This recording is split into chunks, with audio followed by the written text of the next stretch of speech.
तो कहानी की शुरुआत में हमारा मेन कैरेक्टर लेफन बोल रहा होता है कि मुझे याद है जब मैं 20 का था तो पहली बार चूजा सिटी अपनी गर्लफ्रेंड वुसुआन के पेरेंट्स से हमारी शादी की बात करने आया था। लेकिन जिससे मैंने अपना सब कुछ समझा उसी ने मेरे पेट में छुरा घोंप दिया। मेरी गर्लफ्रेंड ने दूसरे अमीर लड़के के साथ मिलकर मुझे मारा और वो कमी ने उनमें तो थोड़ी सी भी दया नहीं थी। उन्होंने मुझे मारा और साथ ही साथ रेप करने के जुर्म में मुझे 10 साल की जेल करवा दी, जो कि मैंने कभी किया ही नहीं। और मेरे फादर जो कि उस समय पे खुद भी बीमार थे, उन्होंने अपना इलाज न करवा के मुझे छुड़वाने के लिए उन कमीनों को अपनी सारी प्रॉपर्टी दे दी कि वो कंप्लेन वापस ले ले। लेकिन उन कमीनों ने प्रॉपर्टी लेने के बाद भी कंप्लेन वापस नहीं दी। और जब मैं 10 साल बाद जेल से बाहर निकला तो मुझे पता चला कि मेरे फादर की डेथ हो गई है, जिसके कारण मैं रास्तों पे रहता और भीख मांग कर खाना खाता। मेरी लाइफ एक कुत्ते जैसी हो गई थी जो कि बस अपनी लाइफ जी रहा है जिसका कोई मकसद नहीं। और इसी तरह कुछ सालों बाद मेरी मौत हो गई और फिर मैंने इमोर्टल वर्ल्ड में जन्म लिया, जहाँ पे मैंने 10,000 साल तक कल्टिवेट किया, जिससे मैंने अपनी बॉडी को एक इमोर्टल सुप्रीम बॉडी में बदल लिया। मैं इतना पावरफुल बना कि गॉड की भी हिम्मत नहीं होती थी कि वो मुझसे फाइट करे। और इसी तरह मैं बना इमोर्टल सुप्रीम गॉड नीता स्वान। लेकिन वो कहते हैं ना, बड़ी कामयाबी के साथ बड़े दुश्मन भी आते हैं। मेरे साथ भी कुछ ऐसा ही हुआ। मेरी पावर्स को पाने के लिए एम्परर किन, वो सीजन, जिनगू डीमन, ये तीनों जो कि सुप्रीम लेवल के गॉड कहलाते हैं, वो मुझसे मेरी हेवनली बुक लेने आते हैं। लेकिन जब मुझे लगा कि मैं इन तीनों को एक साथ नहीं हरा सकता तो मैंने अपने आप को डिस्ट्रॉय कर लिया, जिससे मेरे साथ उन तीनों की ही मौत हो गई। और फिर मैं अर्थ पे वापस रीबर्न हुआ अपनी पुरानी बॉडी में, जब मैं 20 साल का हुआ करता था।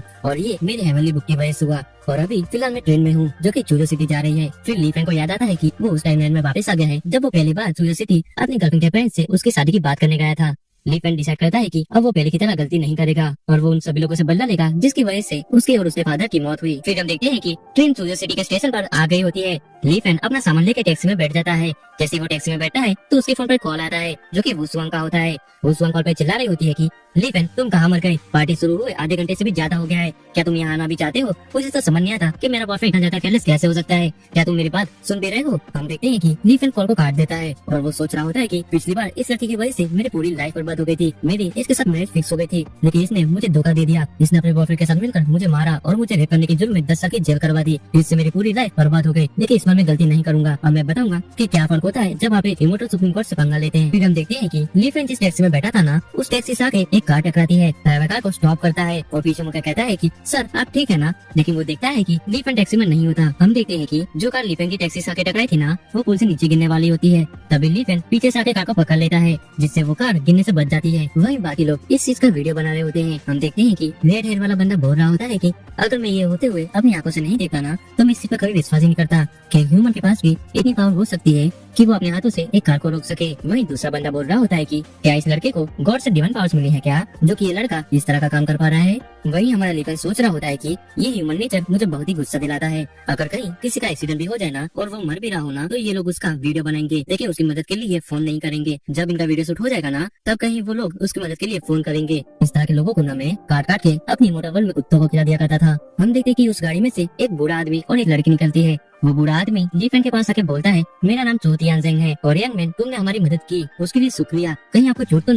लीफेन बोलता है कि इस तरह की छोटी मोटी चीजों से मुझे फर्क नहीं पड़ता, तो तुम्हें मेरे बारे में चिंता करने की जरूरत नहीं है। चो तियानजेंग बोलता है, बिना कुछ मांगे आपने हमारी मदद की, तो अगर आपको फ्यूचर में चूजो सिटी में किसी भी चीज की जरूरत हो ना, तो आप बस मुझे कॉल करना, मैं आपकी मदद करने तुरंत आ जाऊंगा। हालांकि मैं बूढ़ा हूँ, लेकिन मेरी चू फैमिली चूजो सिटी की टॉप फैमिली में से एक है। लीफेन कहता है कि मुझे किसी की जरूरत नहीं और वो वहाँ से जाने लगता है। तभी पीछे से उस बूढ़े आदमी के साथ जो लड़की थी ना, वो चिल्लाते हुए कहती है कि वहीं रुक जाओ और मुझे बताओ तुम्हें क्या चाहिए। हमारी चू फैमिली ना किसी का ऐसा नहीं रखती। चो तियानजेंग चिल्लाते हुए बोलता है कि सूर्य चुप हो जाओ, तुम इस तरह से बात नहीं कर सकती, उन्होंने हमारी जान बचाई है। लीफेन सोचता है कि लगता है ये चू फैमिली वाले मेरा पीछा नहीं छोड़ने वाले, तो वो कहता है कि मुझे 100,000 ईयर जिनसेन चाहिए जिससे मैं ये मोटर बॉन्स को रीसेट कर पाऊँ, तो क्या तुम मुझे दे सकते हो माननीय चू फैमिली? चो तियानजेंग कहता है कि यंग मैन तुम ना बहुत ही अच्छा मजा करते हो, ये लड़की मेरी पोती चो सुलियन है, मुझे लगता है जब वो छोटी थी ना तभी से मैंने उसको कुछ ज्यादा ही बिगाड़ दिया है। और हाँ यंग मैन, मुझे ना तुम चूजो सिटी से नहीं लगते, तो मुझे तुम्हें क्या कहकर बुलाना चाहिए। तभी हम देखते हैं कि एक बंदा पीछे से लीफेन पर हमला करने के लिए आगे बढ़ता है और वो कह रहा होता है कि तू कमीने, तूने मेरा पूरा प्लान खराब कर दिया, मैंने बड़ी मेहनत से चो तियानजेंग की कार का ब्रेक फेल किया था और तूने उसे बचा लिया, तू कमीना कहीं का, तू मेरे हाथों से मरेगा। हम देखते हैं कि लीफेन उस बंदे के अटैक को महसूस कर लेता है और वो अपने डिवाइन पावर्स का यूज करके उस बंदे के अटैक को हवा में ही रोक लेता है, जिस देख के वो बंदा बहुत ही हैरान हो जाता है और वो कहता है कि ये कैसे हो सकता है, इस बंदे ने मेरे अटैक को हवा में कैसे रोक लिया। हम देखते हैं लीफेन उस बंदे पर अपने डिवाइन पावर्स का यूज करता है और उसे दूर फेंक मारता है और सोचता है कि तुझ जैसा मोटल मुझ जैसे इमोर्टल सुप्रीम कोर्ट को मारने की कोशिश कर रहा था, तू ना मेरे सामने एक चींटी के बराबर है। ये देखकर चो तियानजेंग शॉक हो गया होता है। वो सोच रहा होता है कि ये लड़का, इसने बिना हाथ लगे उस बंदे को फेंक दिया, क्या ये बंदा किसी सीक्रेट फैमिली का ग्रैंड मास्टर है क्या? लेकिन मैं तो सुना था कि ग्रैंड मास्टर जो होते हैं ना वो अपनी पूरी लाइफ कल्टीवेट करते हैं, तब जाके वो कहीं ग्रैंड मास्टर बनते हैं। तो ये लड़का जिसकी उम्र लगभग 20 साल होगी, उसकी पावर ग्रैंड मास्टर की पावर से कैसे मैच कर सकती है। दूसरी तरफ हम सुलेन को देखते हैं जो कि सोच रही होती है ये बंदा कौन है जिसने कि उस असिस्टेंट को बिना हाथ लगाए मार दिया। फिर हम देखते हैं लीफेन को जो कि बोल रहा होता है कि ये असिस्टेंट ना तुम लोगों को मारने आया था, ना कि मुझे, लेकिन इसकी किस्मत खराब है जो कि इसने पहले मुझे मारने की कोशिश की। यही इसकी लाइफ की सबसे बड़ी गलती थी जिसके कारण आज ये मारा गया। फिर हम देखते हैं चूतियान जिंग को जो कि जल्दी से लीफेन के पास आके झुकते हुए बोलता है कि ग्रैंड मास्टर हमें माफ करना, हमें आपको पहचानने में देरी हो गई और हो सके तो हमारे बिहेवियर के लिए हमें माफ कर देना। आज आपने हमारी 2 बार जान बचाई है, मुझे तो समझ नहीं आ रहा है कि मैं आपको इसके लिए कैसे रिपे करूंगा। हम देखते हैं कि लीफेन को अचानक से एक और फील हो रहा होता है जो कि चूतियान जिंग ने जो नेकलेस पहना होता है उसके अंदर से आ रहा होता है, जिसे देखकर लीफेन सोच रहा होता है कि ये नेकलेस शायद चूजो डिवाइस टूल से बनाया गया है जो कि उसे कल्टीवेट करने में बहुत ही मदद करेगा। चूतिया जिंग कहता है कि अगर आपको ये नेकलेस पसंद आया है तो आप इसे ले सकते हैं। लीफेन नेकलेस लेने के बाद कहता है तुमने मुझे अपनी मदद करने के बदले में ये नेकलेस दे दिया है, तो अब हमारे बीच में सब इक्वल हो गया है, अब मैं यहाँ से जा रहा हूँ। फिर हम देखते हैं कि लीफेन वहाँ से चला जाता है। ये देख सुलेन अपने ग्रैंडपा से पूछती है कि ग्रैंडपा आपने उस नेकलेस को क्यों दे दिया, वो नेकलेस तो आपको बहुत ही पसंद था ना, और आप तो उस नेकलेस को बहुत ही लंबे समय से पहन रहे थे। चूतियान जिंग सुलेन को बताता है कि क्या तुम लोंगटियांग गैंग को जानती हो जो कि मिलिट्री बेस से है। लोंगटियांग गैंग एक गैंग है जिसमें साउथ ईस्ट के सभी एक्सपर्ट शामिल हैं। इसका नाम सुनते ही दुश्मन ऑर्गेनाइजेशन कांपने लगती है, जिनका एक बंदा भी 2000 लोगों को अकेला ही मार सकता है। ये सुनकर सुलेन कहती है कि हाँ मैंने उनके बारे में सुना है, लेकिन ग्रैंडपा अभी आप उनके बारे में मुझे क्यों बता रहे हैं। चूतियान जिंग बताता है कि अभी जिस बंदे ने हमारी जान बचाई ना वो पूरी की पूरी लोंगटियांग गैंग के बराबर का है। फिर सीन शिफ्ट होता है, हमें चूजो सिटी का एक फेमस फाइटर होटल व्हाइट सन का सीन दिखाया जाता है जहाँ पार्टी चल रही होती है। हम देखते हैं कि लीफेन वहाँ आ गया होता है और वो सोच रहा होता है कि जब मैं पहली बार यहाँ आया था ना तो मुझे याद है यांग साओ ने मेरी बहुत ही ज्यादा बेइज्जती की थी, लेकिन इस बार मैं उससे बताऊंगा कि कैसा फील होता है जब कोई आपकी बेइज्जती करे। तभी पीछे से कोई लीफेन को बुला रहा होता है। हम देखते हैं वो और कोई नहीं वुशवांग होती है जो कि चिल्लाते हुए कहती है लीफेन तुम आने में इतनी देरी कैसे हो गई, मुझे वेट करते हुए पूरा आधा दिन बीत गया है और तुम अब जाके यहाँ आ रहे हो। लीफेन बोलता है तुम्हें ज्यादा चिल्लाने की जरूरत नहीं है और तुम मुझे नहीं बताओगी कि मुझे कब आना है और कब नहीं। लीफेन की बात सुनकर वुशवांग सोचती है कि आज लीफेन इतना बदला बदला क्यों लग रहा है, क्या ये वही लीफेन है जो कि पहले मेरे पीछे एक कुत्ते की तरह चुपका रहता था, तो आज ये इस तरह से बात क्यों कर रहा है। तभी वहाँ एक लड़की आती है जो कि वुशवांग से कहती है क्या यही तुम्हारा बॉयफ्रेंड है जो कि आज गाँव से यहाँ आया है, ये तो दिखने से गाँव का गवाह लगता है। लीफेन सोचता है इस औरत को मैं बहुत ही अच्छे से जानता हूँ, इसका नाम सू सियाओइंग है जो कि मेरी पुरानी लाइफ से ही मुझे नीची नजर से देखती है, इसके लिए मैं एक गवार हूँ जिसके पास ना ही बड़ा घर है ना ही पैसा। वुशवांग कहती है लीफेन तुम इस तरह के 5 स्टार होटल में ये किस तरह के कपड़े पहन के आए हो, क्या तुम्हें कुछ अच्छा नहीं मिला पहनने को जो कि तुम्हें फर्नीचर वाले कपड़े पहन के आ गए, क्या तुम मुझे सबके सामने शर्मिंदा करना चाहते हो। हम देखते हैं सू सियाओइंग वुशवांग को अपनी तरफ खींचते हुए कहती है तुम्हें ना इस जैसे गाँव के गवार पर अपना टाइम वेस्ट नहीं करना चाहिए, तुम ना मेरे साथ चलो हम और कहीं चलते हैं। इसका ये एटीट्यूड बिल्कुल पिछली लाइफ जैसा ही है जो कि अभी तक नहीं बदला। फिर हम देखते हैं लीफेन एक चेयर पर बैठकर सिगरेट पीने लगता है। हम देखते हैं यांग साओ को जो कि वुशवांग को कहता है लीफेन एक गाँव का गवार है, तुम्हें उसके बारे में ज्यादा नहीं सोचना चाहिए, अगर मैं उसकी जगह होता ना तो मैं अपनी इतनी बेइज्जती सुनने के बाद घर वापस चला जाता, लेकिन इसे देखो ये तो यहीं बैठकर अपनी बेइज्जती होने दे रहा है। वही वुशवांग सोच रही होती है लीफेन मैं तुम्हें इसके लिए ब्लेम नहीं कर रही, लेकिन तुम यांग साओ के मुकाबले ज्यादा खास भी नहीं हो। यांग साओ वुशवांग को अपनी तरफ खींचते हुए कहता है कि वुशवांग तुम किस चीज का वेट कर रही हो, क्या तुम नहीं जानती कि मैं तुम्हारे लिए क्या फील करता हूँ, तो मेरे साथ चलो हम लीफेन को जाके बता देते हैं। वुशवांग शर्माते हुए कहती है ठीक है। हम देखते हैं कि यांग साओ और वुशवांग दोनों ही लीफेन की तरफ आ रहे होते हैं। तभी पीछे खड़े लोगों में से एक बंदा कहता है कि क्या ये बंदा ब्रदर यांग साओ के फ्रेंड को नहीं जानता, अगर मैं उसकी जगह होता ना तो यहाँ से कब भाग गया होता। वहीं दूसरा बंदा कह रहा होता है कि हमारे पूरा सही कह गए हैं, हमें कभी भी किसी अमीर बंदे से पंगा नहीं लेना चाहिए। वहीं इस बंदे को देखो जो कि दिखने में गाँव का गवाह लगता है और वो ब्रदर यांग साओ से पंगा ले रहा है। वही लीफेन सोच रहा होता है कि फाइनली अब ये स्टार्ट होगा, मैं कब से इसी चीज का तो वेट कर रहा था। यांग साओ अपना हाथ बढ़ाते हुए बोलता है कि क्या तुम्हें लीफेन हो, तुमसे मिलकर अच्छा लगा। हम देखते हैं कि लीफेन यांग साओ से हाथ नहीं मिलाता और बोलता है मैं ना सिर्फ अपने दोस्तों से ही हाथ मिलाता हूँ और तुम इतने क्वालिफाइड नहीं हो कि तुम मेरे दोस्त बन सको। ये सुन यांग साओ चिढ़ते हुए बोलता है तू सारे गाँव का गवार, मैं ना तुझसे पहले बहुत ही अच्छे से बात कर रहा था, लेकिन वो कहते हैं ना जिसकी जितनी औकात होती है उसे उतनी इज्जत दी जाती है, क्या तू मेरे हाथों से मरना चाहता है। वही हम देखते हैं वुशवांग को जो कि चिल्लाते हुए बोलती है लीफेन तुम्हें ना यांग साओ से माफी मांग लेनी चाहिए, यांग साओ ना ट्रेनिंग डिपार्टमेंट का वाइस प्रेसिडेंट है, जहाँ तुम फ्यूचर में काम करने वाले हो तो तुम्हें उससे अच्छा रिलेशन रखना चाहिए। हम देखते हैं सू सियाओइंग को जो कि कह रही होती है कि मुझे तो समझ नहीं आ रहा कि वुशवांग ने इस जैसे गवार को अपना बॉयफ्रेंड क्यों बना रखा है, मतलब देखो ना इसके कपड़े भी कितने गवार वाले हैं। फिर हम एक नई लड़की को देखते हैं जो कि बोल रही होती है यांग साओ और सियाओइंग का बॉयफ्रेंड ये दोनों ही लीफेन से 100 टाइम्स ज्यादा बेटर हैं। यांग साओ बोलता है तुमने सुना ना यहाँ कोई भी तुम्हें देखना नहीं चाहता, तो तुम ना यहाँ से अपने गाँव वापस चले जाओ और वुशवांग को भूल जाओ क्योंकि तुम उसके लायक नहीं। तभी हम देखते हैं कि वहाँ पर एक और नया बंदा आ रहा होता है जो कि लीफेन से कहता है कि लीफेन मैं ट्रेनिंग डिपार्टमेंट का प्रेसिडेंट हूँ और अगर तुम्हें ट्रेनिंग डिपार्टमेंट में काम करना है ना तो तुम्हें यांग साओ से माफी मांगनी पड़ेगी और तुम ना उस चेयर से उठ जाओ, तुम वहाँ बैठने के लायक नहीं हो। प्रेसिडेंट माँ आप कह रहे हैं कि मैं यहाँ बैठने के लायक नहीं हूँ, तो क्या यांग साओ यहाँ बैठने के लायक है क्या? तुम जैसा गरीब जिसकी तो इस 5 स्टार होटल में खाना खाने तक की औकात नहीं है, वही मेरे पास इस होटल के कुछ शेयर्स हैं, तो तुम्हें क्या लगता है क्या मैं उस चेयर पर बैठने के लायक नहीं हूँ? ये सुनकर लीफेन सोचता है कि यांग साओ तुमने गलत बंदे से पंगा ले रहे हो, तुम नहीं जानते कि आखिरकार मैं कौन हूँ, लगता है मुझे अपना थोड़ा रुतबा दिखाना ही पड़ेगा। फिर लीफेन चेयर पर मैजिक स्पेल कर देता है और यांग साओ से कहता है अगर तुम यहाँ बैठना चाहते हो तो मैं तुम्हें नहीं रोकूंगा और आशा करता हूँ कि तुम्हें यहाँ बैठने का रिग्रेट फील नहीं होगा। लगता है तुम्हें तुम्हारी जगह पता चल गई है। फिर यांग साउ चेयर पे जाके बैठ जाता है। जैसे वो चेयर पे बैठता है तो उसे कुछ अजीब सा महसूस होता है। वो देखता है कि उसके पीछे आग लग गई होती है। ये देखकर वुशवांग आग को बुझाने आती है, लेकिन हम देखते हैं कि वुशवांग के शर्ट में भी आग लग जाती है। वो चिल्ला रही होती है कि जल्दी से कोई पानी लेकर आओ। हम देखते हैं कि एक बंदा जो कि जल्दी से पानी लेकर आता है और वो यांग साउ और वुशवांग दोनों के ऊपर ही पानी फेंक देता है, जिससे आग बुझ जाती है। यांग साउ सोच रहा होता है कि आखिर मेरे बैठने से चेयर पे आग कैसे लग गई। फिर हम देखते हैं कि ऊपर जो लैंप होता है वो सेक करने लगता है और अगले ही पल वो नीचे गिर जाता है, जिससे यांग साउ को थोड़ी चोट लग जाती है। फिर हम देखते हैं यांग साउ के बंदों को, जो कि यांग साउ को उठाते हुए कहते हैं कि जल्दी करो, हमें ब्रदर यांग साउ को हॉस्पिटल ले जाना पड़ेगा। अगर ब्रदर यांग साउ को कुछ हो गया ना तो हमारे लिए अच्छा नहीं होगा।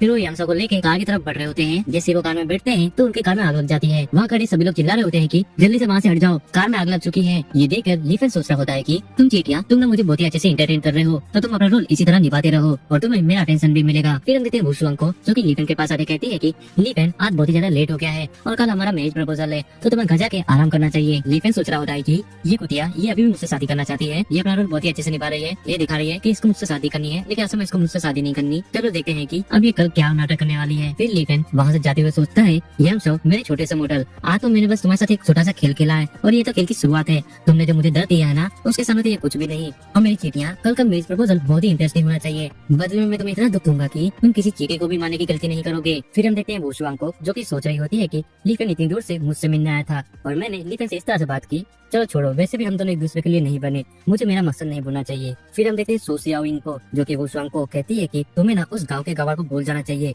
वो और तुम एक दूसरे के लिए नहीं बने हो। तुम्हें ना यांग साउ को अपना बॉयफ्रेंड बनाना चाहिए। वैसे मेरा बॉयफ्रेंड इंपीरियल क्लब में काम करता है, वो वहाँ मैनेजर की पोस्ट पर है। उसने मुझे बताया था कि वहाँ पर एक रूम खाली है, तो चलो हम वहाँ पर घूमने चलते हैं, जिससे तुम्हारा मूड भी अच्छा हो जाएगा। तो तुम पहले घर जाकर अपने कपड़े बदल लो, फिर हम वहाँ चलते हैं। फिर हम देखते हैं ली फेन को, जो कि होटल से बाहर आ गया होता है। तभी उसके फोन पर एक कॉल आती है, जो कि सुलेन की होती है। सुलेन कॉल पर कह रही होती है, मिस्टर ली फेन, अभी आप कहाँ हैं? मैं ये सवाल इसलिए पूछ रही हूँ क्योंकि आप अभी अभी चूजो सिटी आए हैं, तो मुझे लगा कि अभी आपको रहने के लिए कोई अच्छी जगह नहीं मिली होगी। मेरे ग्रैंडपा ने मुझे आपको शहर घुमाने को कहा है, तो अगर आपको जगह की जरूरत हो तो मुझे बताइए, मैं आपकी हेल्प करूंगी।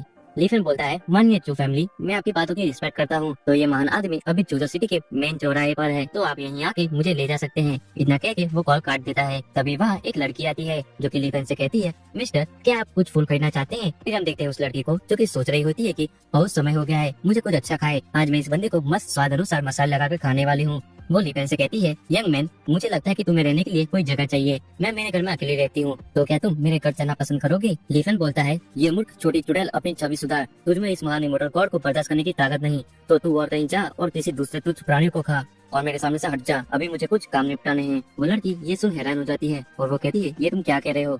ली फेन बोलता है, ओहो, क्या ये चुड़ैल मेरे साथ खेल खेलना चाहती है, लेकिन इसमें इतनी पावर्स नहीं है कि ये मुझ जैसे इमोर्टल गॉड को मारने की कोशिश कर सके। तो तू किसी तुच्छ प्राणी को मारने की कोशिश कर और उन्हें खा, मेरे सामने से हट जा, वरना तुम मेरे हाथों से मारी जाएगी। अच्छा, तो तुम मेरे पावर्स को देख सकते हो, शानदार, लेकिन आज मैं तुम्हें यहाँ से इतनी आसानी से नहीं जाने दूंगी। फिर हम देखते हैं उस चुड़ैल को, जो कि अपने पावर्स का इस्तेमाल करके ली फेन की पावर्स को अपने अंदर खींच रही होती है। तभी उसे कुछ अजीब सा महसूस होता है और वो अपने घुटनों पर आ जाती है। वो कहती है कि इतना ज्यादा एनर्जी का प्रेशर, क्या ये एनर्जी इस लड़की के अंदर आ रही है? ये एनर्जी बहुत ही ज्यादा है, मैं इस एनर्जी को नहीं संभाल सकती, लगता है मैं अभी यहीं फट जाऊंगी। फिर वो महसूस करती है कि उसकी कल्टीवेशन पावर एक ही झटके में गायब हो जाती है। वो रोता हुआ चेहरा बनाकर कहती है कि आखिरकार तुम कौन हो, जिसने कि मेरी आज तक की सारी मेहनत को बर्बाद कर दिया? तुमने मुझसे मेरी कल्टीवेशन पावर्स को छीन लिया। ली फेन अपनी पावर्स को दिखाते हुए कहता है कि हे मूर्ख चुड़ैल, मैंने तुझसे पहले कहा था कि मेरे रास्ते से हट जा, मुझे कुछ काम निपटाने हैं, लेकिन तुझ जैसे मूर्ख चुड़ैल जिसमें थोड़ा सा भी दिमाग नहीं, जो कि एक गॉड को नहीं पहचान सकी और मुझे फाइट के लिए चैलेंज देने लगी, कितनी मूर्ख है तू। तो चलो अब मैं तुझे खत्म कर देता हूँ, तुझसे बात कर मेरा समय बर्बाद हो रहा है। वो चुड़ैल गिड़गिड़ाने लगती है, मुझे माफ कर दो, मुझे जाने दो, मैं गलत थी, मैं अब तुम्हारे रास्ते में कभी नहीं आऊंगी, प्लीज मुझे मारना मत। तभी वहाँ एक टैक्सी ड्राइवर चिल्लाते हुए कहता है कि ओए गधे, तू क्या करने की कोशिश कर रहा है? उस मासूम जवान लड़की को जाने दे, उसे परेशान करना बंद कर। आज ना मेरा मूड अच्छा है, वरना तेरे चेहरे पर इतना मारा कि तेरा चेहरा लाल टमाटर की तरह लाल होता था। फिर वो ड्राइवर उस चुड़ैल से कहता है कि मिस, आप ना मेरी कार में बैठ जाइए, मैं आपको आपके घर छोड़ दूंगा।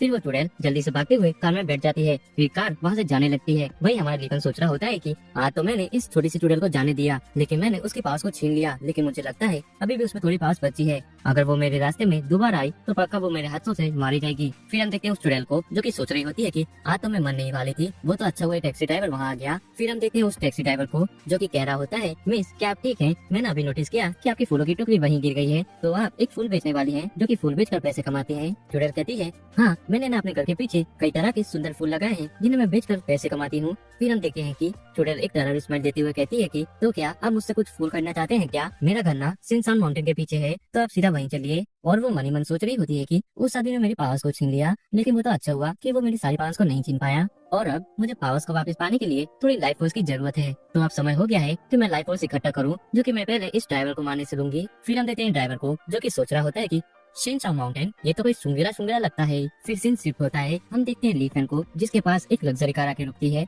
हम देखते हैं उस कार में से कोई बाहर निकल रहा होता है, जो कि सुलियन होती है। वो लीफेन से कहती है, मिस्टर ली, देखिए हम एक बार फिर से मिल गए, आपको ये कार कैसी लगी? ये लैम्बोर्गिनी डियाब्लो है, क्या आप एक राइड लेना पसंद करेंगे? लीफेन कहता है, ओह ये तो मिस सुलियन है, आपकी कार तो बहुत ही ज्यादा प्यारी है, और मैं आपको आपके दादाजी के प्रति थैंक्स कहना चाहता हूँ कि उन्होंने मेरे लिए रहने का इंतजाम किया। फिर हम देखते हैं वो दोनों कार में बैठ गए होते हैं। सुलियन पूछती है कि मिस्टर ली, मेरे आने से पहले वो दोनों कौन थे? कहीं वो आपको परेशान तो नहीं कर रहे थे ना? अगर आप चाहो तो मैं उनको सबक सिखा सकती हूँ। लीफन कहता है, कोई जरूरत नहीं, इन छोटी मोटी बातों से मुझे फर्क नहीं पड़ता। और कुछ लोग पागल होते हैं जो कि खुद पर ही मुसीबत मोल लेते हैं। अब उस ड्राइवर के साथ जो भी होगा उसका वो खुद ही जिम्मेदार होगा। सुलियन कहती है, क्या ड्राइवर खुद ही जिम्मेदार होगा? इससे आपका मतलब क्या है? तभी उस टैक्सी ड्राइवर की कार का एक्सीडेंट हो जाता है, और हम देखते हैं कि वो चुड़ैल उस ड्राइवर को खा रही होती है, जिसे देखकर सुलियन घबरा गई होती है। वो लीफन से पूछती है कि वो लड़की आखिर वहाँ क्या कर रही है? लीफन बताता है कि वो लड़की एक चुड़ैल है जो कि अपना खाना खा रही है। इसमें बताने लायक ज्यादा कुछ नहीं, इस दुनिया में ऐसी कई असाधारण चीजें हैं। मिस सुलियन, आपको चिंता करने की जरूरत नहीं, मेरे जैसे गौर के सामने ये तो बस एक चींटी बराबर है, तो आपको चिंता करने की जरूरत नहीं। ये सुन सुलियन सोचती है, क्या ये मिस्टर डी क्या कह रहे हैं? डरो मत। लेकिन आखिरकार मैं क्यों ना डरूं? वो लड़की एक चुड़ैल है जिसने कि एक इंसान को खा लिया, और मिस्टर डी कह रहे हैं कि डरो मत। लेकिन आखिरकार मिस्टर डी को इस बारे में कैसे पता था? क्या मिस्टर डी इन चीजों के बारे में जानते हैं क्या? फिर हमें आधे घंटे बाद का सीन दिखाया जाता है, जहाँ पे वो इंपीरियल क्लब के बाहर आ गए होते हैं। सुलिन कहती है, मिस्टर ली, आप अंदर जाकर आराम कीजिए, तब तक मैं कार को पार करके आती हूँ। फिर हम देखते हैं लीफेन को, जो कि अंदर चला जाता है। जैसे ही वो अंदर आता है, तभी एक बंदा लीफेन को रोक लेता है, और वो कहता है, तुम ना यहीं रुक जाओ और मुझे बताओ कि आखिर तुम यहाँ क्या करने आए हो? लीफेन बताता है, मेरे फ्रेंड ने मुझे यहाँ रहने के लिए बुलाया है, तो मैं यहाँ रहने आया हूँ। वो बंदा कहता है कि तुम जैसा गरीब यहाँ रहने आया है, क्या तुम्हारे पास मेंबरशिप कार्ड है? लीफेन बताता है, नहीं मेरे पास मेंबरशिप कार्ड नहीं है, लेकिन शायद मेरे फ्रेंड के पास होगा, जिसने की मुझे यहाँ बुलाया है। वो अभी कार पार करने गई है। वो बंदा कहता है कि हम न सिर्फ अपने मेंबर्स को सर्व करते हैं, अगर तुम्हारे पास मेंबरशिप कार्ड नहीं है तो तुम ना यहाँ से निकल जाओ, वरना मुझे सिक्योरिटी को बुलाना पड़ेगा, वो ना तुम्हें धक्के मार के यहाँ से निकालेंगे। तभी वहाँ एक दूसरा बंदा आता है, जो कि इस जगह का मैनेजर होता है। वो कहता है कि क्या दिक्कत है? तभी पहले वाला बंदा कहता है कि मैं जवान, ये गरीब कह रहा है कि वो यहाँ रहने आया है। फिर हम देखते हैं मेजबान को, जो कि बोल रहा होता है, तुम तो लीफेन हो ना, तुम जैसा गरीब यहाँ रहने आया है, जिसके पास खाना खाने तक के पैसे नहीं होते, वो यहाँ रहेगा, क्या मजाक है? लीफेन बोलता है, आखिरकार तुम कौन हो और तुम्हें मेरा नाम कैसे पता? मैनेजर वान बोलते हैं कि आखिरकार तुम मुझे इतना जल्दी कैसे भूल गए? हम अभी तो पार्टी में मिले थे, मैं सोशियाविंग का बॉयफ्रेंड हूँ। ओह, तो तुम सोशियाविंग के बॉयफ्रेंड हो?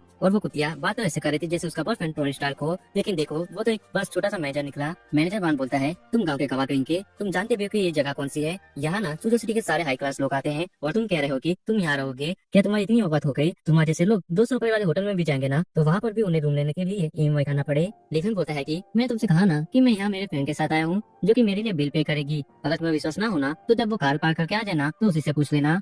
मैनेजर मान बोलता है कि तुम्हारे जैसा गरीब का दोस्त भी गरीब ही होगा, अब दोनों गरीब मिलके यहाँ बार्गेनिंग करेंगे कि हमें एक रूम दे दो।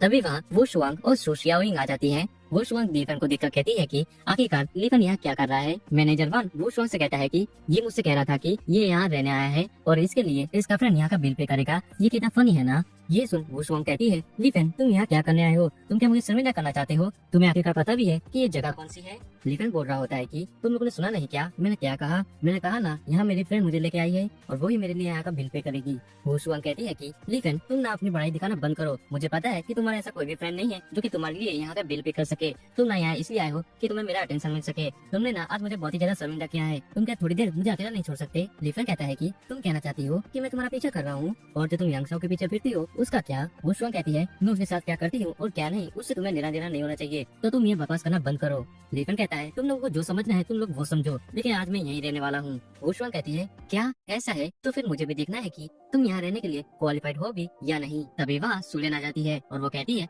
हाँ मिस्टर ली यहाँ रहने के लिए क्वालिफाइड है। सुलियन को देखकर मैनेजर वान और वो बंदा दोनों ही हैरान हो गए होते हैं। मैनेजर वान पूछता है कि मिस सुलियन आप यहाँ कैसे? सुलियन कहती है, मैनेजर वान आपका कहने का मतलब क्या है? क्या मैं यहाँ नहीं आ सकती? और वो कहती है, मिस्टर ली हमारी इम्पोर्टेंट गेस्ट है जिन्हें यहाँ आने में कोई दिक्कत ना हो, इसलिए मैं उन्हें खुद ही पिकअप करने गई थी और तुम उन्हें यहाँ से निकाल रहे थे। तुम्हारी इतनी हिम्मत, जल्दी से अपने घुटनों पर आओ और अपने पर थप्पड़ मारो जब तक कि मिस्टर ली सेटिस्फाइड ना हो जाए। फिर हम देखते हैं कि मेजर वन और वो बंदा दोनों ही अपने घुटनों पर आ गए होते हैं। वो अपने आप को थप्पड़ मारते हुए कहते हैं कि हमें अफसोस है कि हम मिस्टर लीफन को नहीं पहचान पाए कि ये मिस सुलियन के गेस्ट हैं। हम कहते हैं हमें कभी भी एक बुक को उसके कवर से जज नहीं करना चाहिए। फिर हम वुशुआंग को देखते हैं जो कि सू शियाओइंग से पूछ रही होती है कि आखिरकार ये लड़की कौन है और तुम्हारा बॉयफ्रेंड इससे इतना क्यों डर रहा है। शियाओइंग बताती है कि वो ना मिस चू है, पिछले साल उनके गैस को किसी ने इसी तरह से रोका था तो उन्होंने उसे इतना मारा कि उसकी सारी हड्डियां टूट गयी। वही हम वुशुआंग को देखते हैं जो कि सोच रही होती है कि ली फेन मिस चू के साथ क्या कर रहा है, कहीं ये दोनों एक दूसरे से प्यार तो नहीं करते ना। ली फेन तुम ना एक धोखेबाज हो जिसने कि मुझे धोखा दिया है। फिर हम मिलते हैं सुलियन को जो कि कहती है चलिए मिस्टर ली अब हम यहाँ से चलते हैं।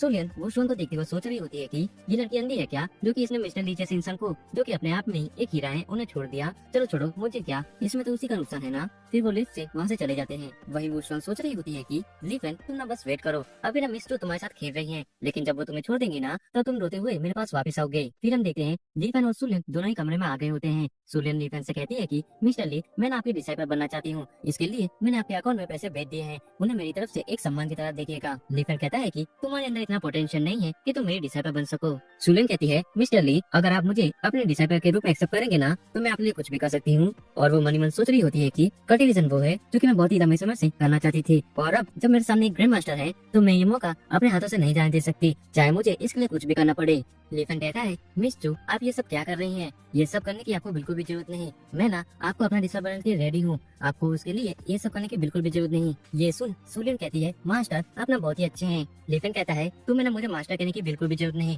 तुम अब से मुझे टीचर कहोगी और इस चीज का ध्यान रखना कि अब से तुम मेरी स्टूडेंट हो। हमारा ताइक्वांडो क्लैन कोई सेक्ट नहीं लेकिन हम इस दुनिया के सबसे पावरफुल लोग हैं। सुलियन कहती है टीचर मैं समझ गई लेकिन हमारे ताइक्वांडो क्लैन है कहाँ। ली फेन बताता है कि हमारा क्लैन ना इस दुनिया से दूर दूसरे यूनिवर्स में है जहाँ कोई भी आम इंसान नहीं जा सकता, लेकिन शायद कभी तुम वहाँ जा पाओगी। जब तुम थोड़ी पावरफुल हो जाओगी ना तो ये तुम्हारा टीचर तुम्हें पक्का वहाँ ले जाएगा और तुम्हें हमारे क्लैन को दिखाऊंगा जो कि एक स्वर्ग से भी ज्यादा सुंदर है। सुलियन कहती है टीचर आप ना मुझे उदास लग रहे हैं, क्या ऐसी कोई बात है जो कि आपको उदास कर रही है। ली फेन कहता है ज्यादा कोई बड़ी बात नहीं, वहाँ ना कुछ ऐसे लोग हैं जिनकी मुझे परवाह है और मैं उन्हें बिना बताए यहाँ आ गया। फिर हमें ली फेन के पास का सीन दिखाया जाता है जहाँ हम ली फेन को देखते हैं जो कि कह रहा होता है कि जूली तुम्हारी कल्टीवेशन पावर्स पहले ही बहुत ज्यादा है, तुम इतनी ज्यादा मेहनत क्यों कर रही हो। जूली कहती है बिग ब्रदर ली फेन मुझे ना अभी भी बहुत मेहनत करने की जरूरत है ताकि एक दिन जब आपको मेरी जरूरत पड़े तुम इतनी तक काबिल रहूं कि मैं आपके साथ खड़ी रहकर आपकी मदद कर पाऊँ। ली फेन सोच रहा होता है जूली मैं आशा करता हूँ कि तुम अभी भी ठीक होगी और अभी भी अपनी कल्टीवेशन पर मेहनत कर रही होगी और तुम्हें चिंता करने की बिल्कुल भी जरूरत नहीं है, ये महान आदमी अभी भी जिंदा है जो कि एक दिन तुमसे मिलने वापस वहाँ आएगा। वही हम सुलियन को देखते हैं जो कि सोच रही होती है टीचर ना बहुत ही ज्यादा उदास लग रहे हैं, तुम मुझे उन्हें अकेला छोड़ दे। सुलियन के जाने के बाद ली फेन उस नेकलेस को बाहर निकालता है जो कि उसे चोटी अंजर ने दिया था। ली फेन देखता है कि वो स्टोन अब सूख गया था तो ली फेन उस स्टोन को तोड़ देता है और सोच रहा होता है कि ये स्टोन बहुत ही पावरफुल स्टोन था जो कि बहुत ही रेयर होता है लेकिन अब ये सूख गया है तो अब ये मेरे किसी भी काम का नहीं था। फिर हम देखते हैं कि ली फेन अपने कमरे से बाहर जा रहा होता है, जैसे वो लॉबी में आता है वो देखता है कि मैनेजर वान और वो बंदा दोनों ही अभी तक अपने आप को थप्पड़ मार रहे होते हैं। ली फेन को देखने के बाद वान बोलता है ग्रेट ली फेन जी हमें माफ कर दीजिए, हमने ना अपने आप को इतने थप्पड़ मार लिया है कि अब हमारे गाल भी लाल टमाटर की तरह लाल हो गए हैं, अगर आप चाहो तो हम आपको ग्रैंडपा भी बोलने के लिए रेडी हैं लेकिन हमें माफ कर दीजिए। फिर हम देखते हैं ली फेन वान को एक जोता लात मारता है और सोच रहा होता है कि इस कुत्ते ने भी यंगस्टर के साथ मिलकर मुझे बहुत ही दुख दिया था और अब जब इसकी बारी आई तो ये मुझसे माफी मांग रहा है, ये सोच भी कैसे सकता है कि मैं इसे माफ कर दूंगा, ये ना अब मेरे सामने एक चींटी बराबर है जिसे मैं कभी भी मिसल सकता हूँ। फिर हम देखते हैं ली फेन ताजी हवा खाने के लिए बाहर आ गया होता है, तभी उसके पास से एक कार बहुत ही तेजी से निकलती है। ली फेन बोलता है अंधा है क्या, दिक्कत चलाना। तभी वो नोटिस करता है कि कार के अंदर सुलियन है जो कि मदद के लिए चिल्ला रही होती है। फिर हमें थोड़ी देर बाद एक जंगल का सीन दिखा जाता है जहाँ पर वही कार होती है। फिर हम कार में एक लड़के को देखते हैं जो कि कह रहा होता है सुलियन तुम्हें डरने की जरूरत नहीं, मैं ना बस एक रात के लिए तुम्हारे साथ खेलना चाहता हूँ, बदले में मैं वो कॉन्ट्रैक्ट साइन कर दूंगा। सुलियन कहती है सोंग जोंग तुम कमीने, तुमने मुझे नशे वाली ड्रिंक पिलाई, तुम ना मुझे यहाँ से जाने दो वरना मैं पुलिस को कॉल करूंगी। सोंग जोंग कहता है क्या पुलिस को कॉल करोगी, लेकिन तुम कॉल कैसे करोगी, मैंने तुम्हारा फोन पहले ही फेंक दिया है और तुम ना और ज्यादा चिल्लाओ, जितना ज्यादा तुम चिल्लाओगी उतना ही ज्यादा मैं एक्साइटेड हो जाऊंगा। तुम ना आज रात कहीं नहीं जाने वाली, आज रात तुम मेरे साथ ही रहने वाली हो। सुलियन कहती है तुम कमीने कहीं के, मैं विश करती हूँ कि तुम अभी मर जाओ। सोंगजोंग कहता है तुम्हें पता नहीं क्या ऐसी बहुत सी कंपनी से जो कि मेरे साथ कॉन्ट्रैक्ट साइन करना चाहती है और अगर तुम लोगों को मेरे साथ कॉन्ट्रैक्ट साइन करना है ना तो तुम्हें कुछ तो पे करना पड़ेगा ना। सुलियन रोते हुए कह रही होती है तू जानवर कहीं का, मुझे जाने दे, मुझे छोड़ दे।